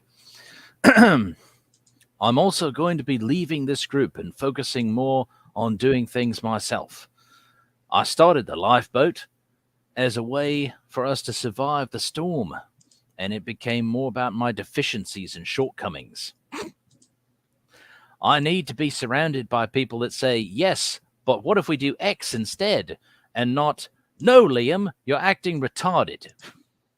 It's an unhealthy environment for me to be in. Oh, for God's sake, he's such a liar. Holy shit. Since I can see guys like Changus leaving my groups and unfollowing me, including Micah, I can already see that active attempts to sabotage me and betray me are happening from within this circle. Dude, he's such a fucking lying little piece of shit. Changus didn't just magically abandon you one day, dude. He realized, like I did, that you're fucking evil and probably stupid. Like through the Discord groups I was never invited into. Oh, God. He says, I started the lifeboat as a way for us to survive the storm, and it became more about my deficiencies and shortcomings. Yeah, because you wouldn't fucking fix them. Yeah. You were convinced you were right all the time, even though there were people around you who knew more about things than you did. Like, it's not hard to go to people and actually ask questions and figure shit out. You don't know everything. And you're never going to, and that's okay. And you never understood that was okay. It's okay to not know. It's okay to say, I don't know sometimes. It's not a bad thing at all. He didn't seem to understand that. I wish he had. No, he doesn't. No, he doesn't get any of it, unfortunately. I really wish he had. Takes a big man to admit when he's wrong, and Liam is only a little man. Takes a big It's man everybody to admit else's when he's fault. It's never wrong, and Liam's Liam's fault. a fucking midget. You'll notice Never that. mind, little man. Says I need to be surrounded by people that say yes, but what if we do X instead? So you want yes men. Yep. Yep. Liam's always been And clear not that, no, Liam, you're acting retarded. It's an unhealthy environment to be in. You're asking for yes men. Exactly. If I've got any wrestling fans that are watching this, you're going to know this name when I say it. John Laurinaitis. I'm not a wrestling Whenever fan, John I Laurinaitis guess. is mentioned backstage when it comes to WWE events, you know that the quality of the WWE product is about to go down whenever... Yeah, I left long before it changed to be the WWE, for one thing. Yeah, It was I still watched- the WWF when I watched it. I watched the WWF up until WCW came out. Then I watched WCW for a while, and then I basically fell out of love with wrestling because I was much more interested in anime at that point. With this Micah slow kill switch of Liam, is there any way that Liam's version of events can still be true? Well, it was never true. I mean, no, there's... We do a brainstorm and help him out. I know you're joking here. Everybody loves Cthulhu, but there's actually no way for Liam's account to be correct. I mean, there are so many things that there are. It is true that there are many things that we don't know, that we from the outside don't know for certain. However, there are enough things that we know for sure that he's fucking lied about that we cannot take his word on anything. So the default position kind of has to be he's probably lying. he's in charge of talent relations because he's legitimately bad at the job, but Vince McMahon keeps him around because he's a yes man. Because he will say, yes, Vince, yes, Vince, yes, Vince. That's what Liam wants. Yep. That's what Liam's always wanted. Mm-hmm. Sometimes people are going to tell you no. Sometimes people are going to tell you it's a bad idea. Sometimes people are going to say, Micah, trying don't to do fuck that. Liam in the ass because that's just how retarded Liam is. If you don't blindly support everything I do, you're my enemy. That's Liam's mentality. And I have it all the time. You can ask any of my friends. Whenever I come to them ideas, it's like, no, that's not a good idea. Let's do this instead. But no's are going to happen. And sometimes, no, you're being stupid. No, you're being emotional. No, you shouldn't do this. No, you shouldn't go play in traffic. That's going to happen. That's life, dude. That's fucking life.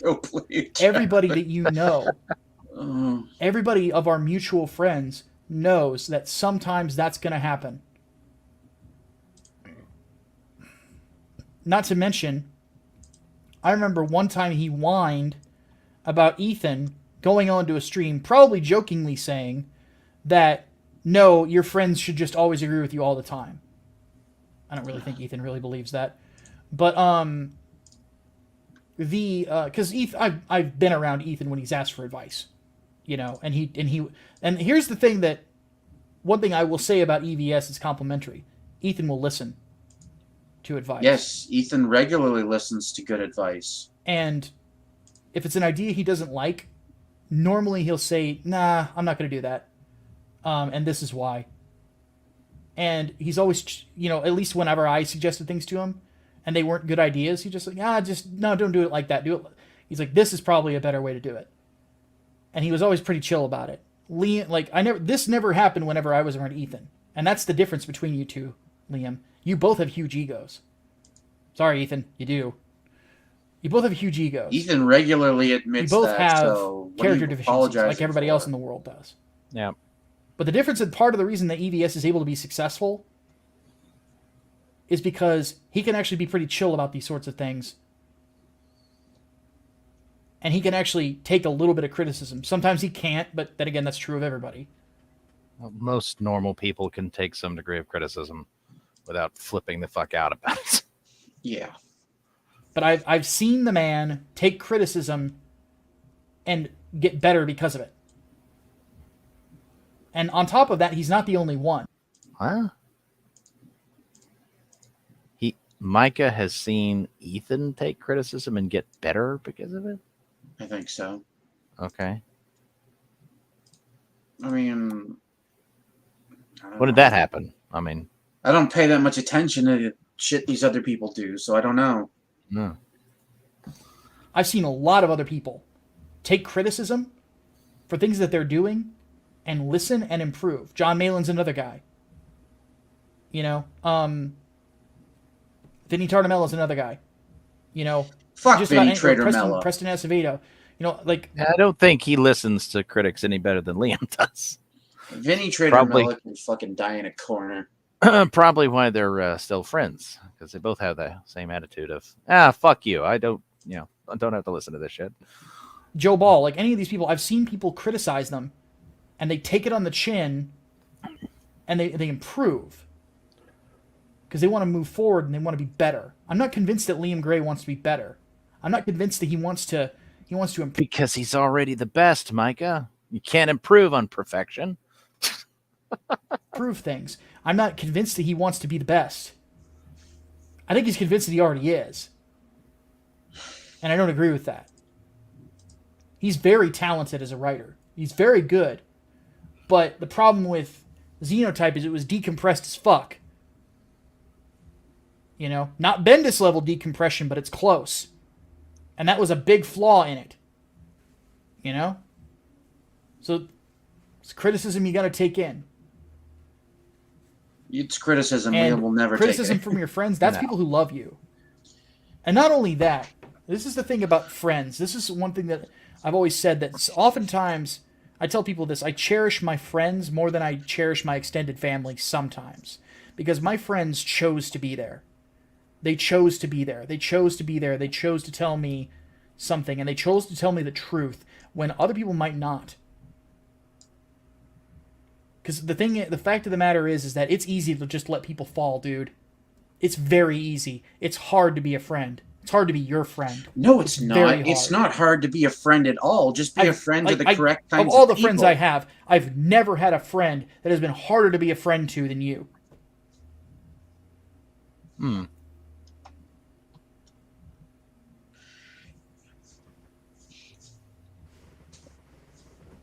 Because I sacrificed for this friendship. Now what am I left with?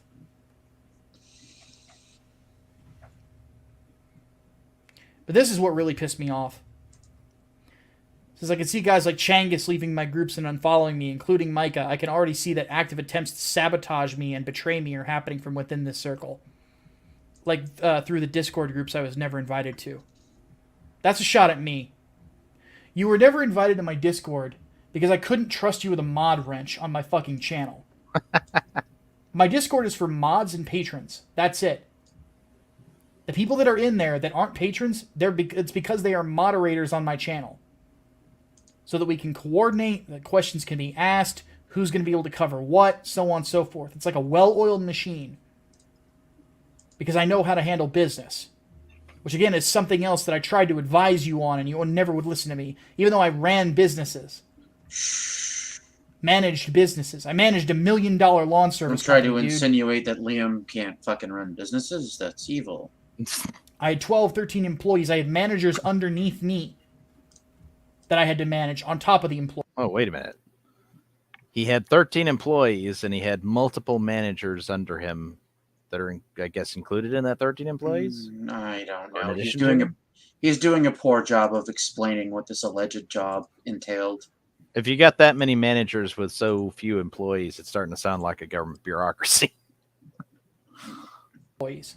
And handling the sales for over one half of the state of Illinois. Sounds like you worked at an ISP. I know business. I know what needs doing. You had experts around you. And your wife definitely doesn't need doing. Look, I know that people out there like EVS and Malin and Cecil and others are probably pissed off at me because of you. And because I stood up for you. and I feel like you shouldn't shit have done 'cause I it. like The moment he started lying, you should have called him the fuck out and been like, yeah, testify. The shit testify is saying is hyperbolic, but it's accurate. Yep. Instead of throwing Testy under the bus like the piece of shit you are, Micah. those guys.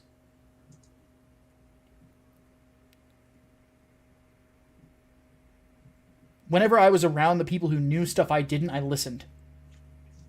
I listened to Malin. I listened to EVS. I listened to Art fucking Taber, a legend in the goddamn industry. Probably the best inker that's ever lived. I listened to them. I listened to Vinny Tartamella whenever it came to print because, let's face it, there's nobody out there in Comicsgate that prints better books than Vinny does. It just doesn't happen. The print on Gonna hard disagree here. His books come out great, but they're no better printed than anyone else's. his books is always flawless.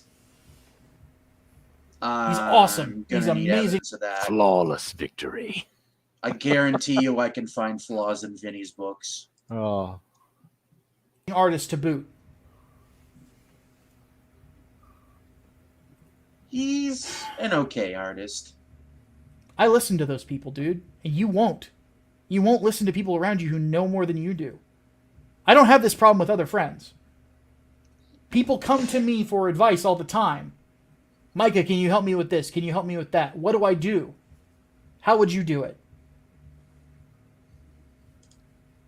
I would never listen to Micah's advice. Holy shit. Fucking pathetic. Fucking pathetic for you to call me like somebody trying to sabotage you. Liam, I mentioned Vince McMahon earlier. I'm gonna give you a Vince McMahon quote, but I'm gonna alter it for you. Liam screwed Liam. You sabotaged you. Because you like to be a victim. Because you enjoy being a victim. Because you have convinced yourself that being a victim is where it's at. You're addicted to the pain of it. He is addicted to the pain of it. Absolutely. And you will forever be a victim. You will forever be in the hole. Xavier and I once had a long conversation with you. Who's Xavier? Don't know. It's one of the guys in About CG, but I can't remember who they are. I think it's from. But woe I is think me, Xavier but might this. be There's from. a ladder right next to you. Graded 0.5 or whatever they're called. Oh, okay. Okay. Or at I'm out of least the hole. loosely affiliated with them. Yeah, with names like that, I never know for sure whether it's supposed to be Xavier, Xavier, Javier, whatever. It really depends on what nationality they are. If they're English, Xavier. Michael lost a fight to a 15-year-old neighbor. Really? That's hilarious if true. But I'm in the hole. Climb out of the hole. We'll dig a trench so you can come out easier. You can just walk up. But I'm in the hole. That was always it. You were there. You were not willing to move. You're too comfortable there.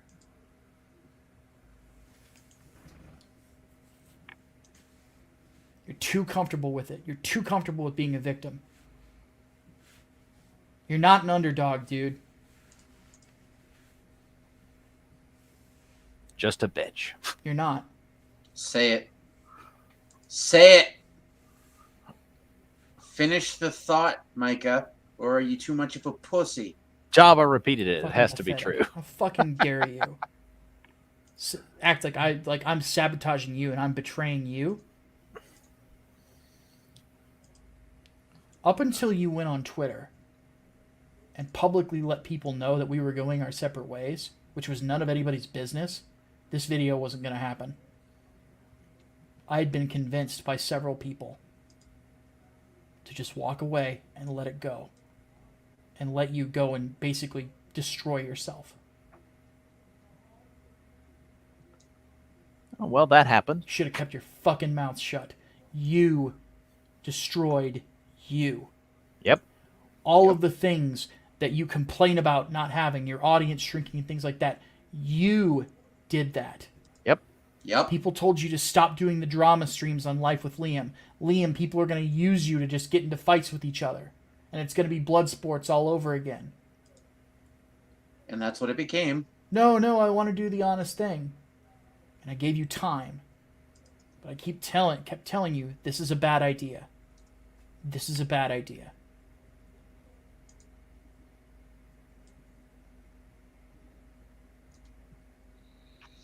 You wouldn't listen. It's almost like Liam ignored the advice of everyone in his group.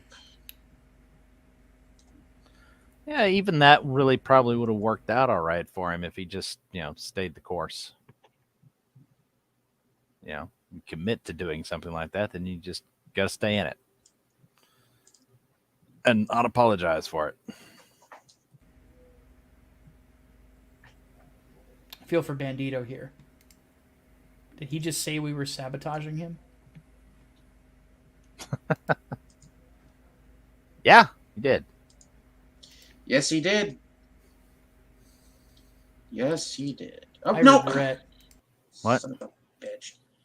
I accidentally posted something I didn't mean to. I deleted it quickly, though. Ever giving him a shot.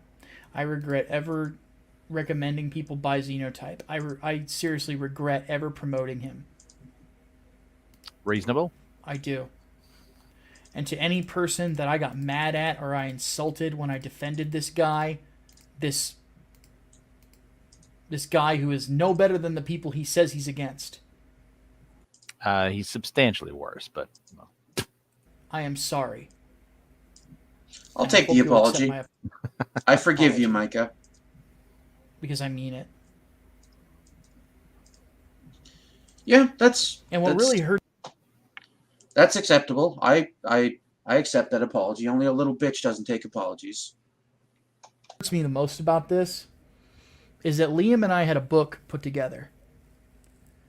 Some of you might remember a video I did. Brecht almost released the secret KFC recipe. Bastard. Don't think they use that anymore, though, so it doesn't matter. Yeah, they killed that shit ages ago, man. That KFC hasn't tasted good since, like, the fucking 90s. Ugh. I had it again a few years ago, and it was just grease. Yeah, there was no flavor at all. So disappointing. I remember it when I was a kid, too. Like, they had just... There was a lot of salt. There was not salt. There was a lot of pepper and just, like, a lot other great spices in it. And it was a joy to eat. Yep. And it wasn't super greasy. And now I've went back and had it probably 2-3 years ago when I had a couple pieces. And I was like, this is disgusting. I make better than this at home. On this channel called The Story of Nobody. Well, Nobody is a guy that both me and Liam had given advice to. And he just didn't take it. So what we decided to do was to take the advice we gave him and turn it into its own book called Starshine and Spite, where we were going to create 2 new heroes. One that was sort of like a bounty hunter from hell, Ghost Rider type character. Another one that was a sci-fi version of a Greek goddess who literally was a walking sun, like sort of like but ended up as like a Supergirl cross with or Southern Fried Supergirl sort of character, If Supergirl was from Atlanta instead of, Metropolis. And we had it set up. I wrote the script. The script was actually rushed by Liam, and I haven't been paid for it yet. Now, admittedly, Liam did lend me some money once, so part of my pay would go to that, but I have not been paid for that script. Well, you'll never get the balance. Now, I told him when I left that group that if he still wants to publish it, he's more than welcome to do so, but I do expect to be paid for my work, and that expectation is still there. Though it wouldn't surprise me if now he just doesn't do it, so he doesn't pay. He doesn't have to. It can just basically remain as something that is Well, he keeps saying he's a U.S. citizen, Micah, so sue him. in the ether. It's going to remain an idea. It's going to remain an OC.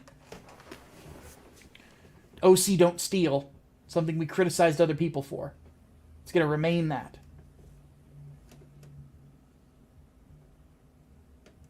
I helped come up with the name for that character, and I gave a storyline reason for why she's called Starshine. Scripted the entire first issue. Helped him come up with all the concepts and how the whole thing would work. And what sucks is if that character never comes out, it's going to be unfortunate. I wouldn't mind having that character. I could probably do quite a bit of good with her. But if that's the way it goes, that's the way it goes. That's what hits me the hardest about all of this, is that he and I are guys that if we continued to work together, we could have done great things. But now it's just not going to happen. Because he can't get his shit together. He just can't. And he refuses to. And when people try to help him get his shit together, he lashes out like a child. Yep. And he ignores the point that people are trying to make. To stay the victim. Instead of thinking for one fucking second, maybe I'm wrong. But nope. Nope. The lion is never wrong. Miniature orange dipshit. I like that. Should come up with a drink recipe for that. Miniature orange dipshit. I helped him leave Comicsgate. Yeah, you didn't exactly do him any favors for that. And I stood at the door, because I'm still Comicsgate. I was here at the beginning of this movement. I've always said I won't leave until it ends. But I stood at the door like a fucking bouncer. It's amazing how many people were here from the beginning of Comicsgate. Basically constantly reminding him, you said you didn't want to be here. They kept fucking diving into it. And I'd have to keep reminding him, you said you didn't want to be here. You're acting like the jilted ex-girlfriend. You said you weren't going to be that. Constantly said that. Constantly lied. Yep. I'm fucking disgusted. Absolutely fucking disgusted. Good. I go through all the shit that I went through, and he just slaps me in the face. At least now I know how EVS and Malin feel when people do that to them, man. Now I get it. Now I really get it. And I'm thinking maybe at this point, maybe I'm just not gonna help people anymore. Unless they're people that like have a proven track record of being good dudes. But I'm be honest, like I honestly just kind of don't want to hear about anybody else's fucking projects or anything like that from here on in. I'm gonna, I'm gonna honor the obligations that I've made, but beyond that, I'm not making any more.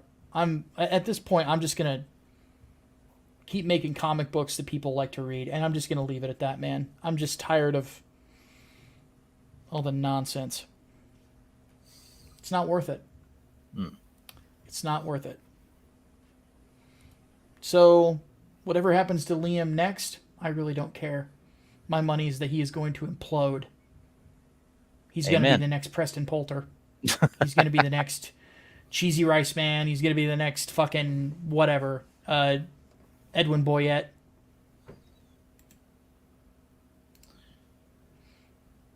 I expect and hope for something much more spectacular from Liam. Than that. Well, I mean, get ready, because I'm pretty sure if it gets fucked up enough and he starts fighting with his wife enough, he'll stab that bitch. Ooh. Because I hope that doesn't happen. But the thing you have to remember about people... If he tries, I hope she strikes first. Shows no mercy. Oh. Liam is evil. It's the thing to remember about him. He is actively malicious. It's not that he's just stupid. It's that he's stupid and evil. In other words, he's a Democrat. Yeah, pretty much. Nobody's fault but his own. Or NDP if you're a Canadian. And I'll just leave it at that. Fade to black. All right. So.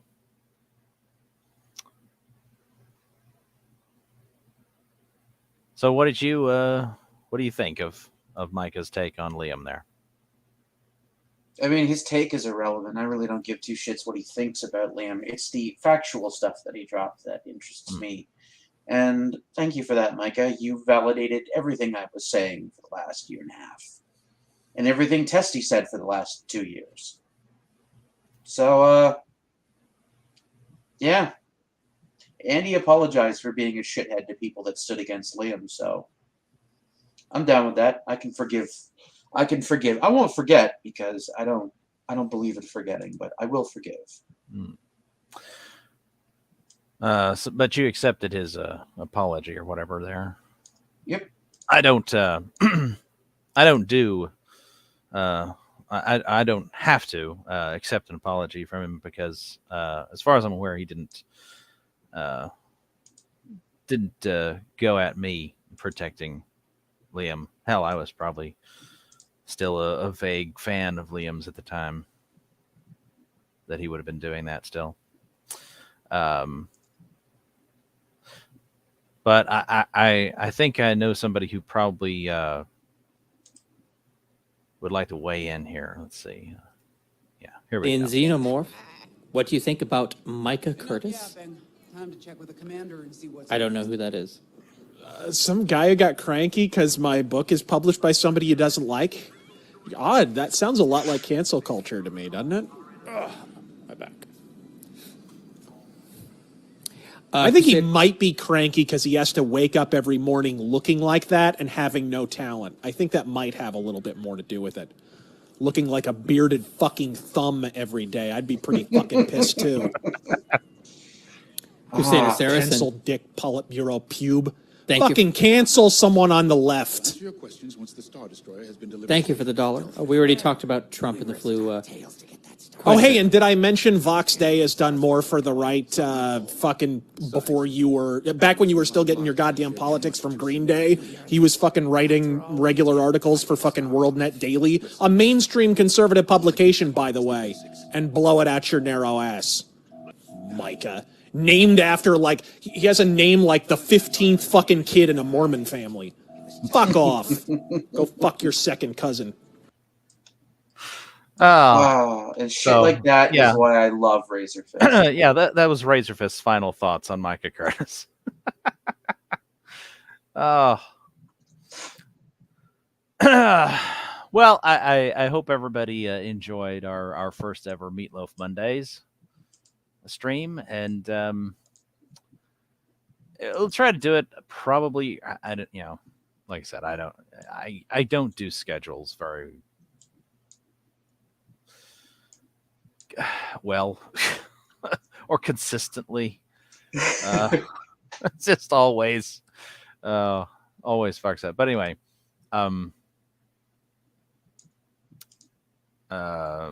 yeah, I think I totally forgot to link my Odyssey account in the description of this video. I'll try to edit it at some point and do that. So the Liam recording sessions are over there. Not streams, but we do record it and then we post it on Odyssey. So yeah, because Odyssey requires you to fucking invest a shitload of money in order to be able to stream there. So fuck them for that. Oh, did you find out how much it is? No, it's just not worth it. That's all.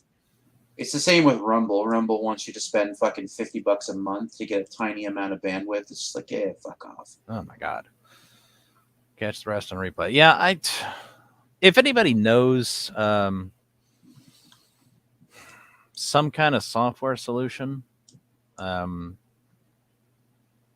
knows how to set up like an existing, like, I don't know, content management system or something like,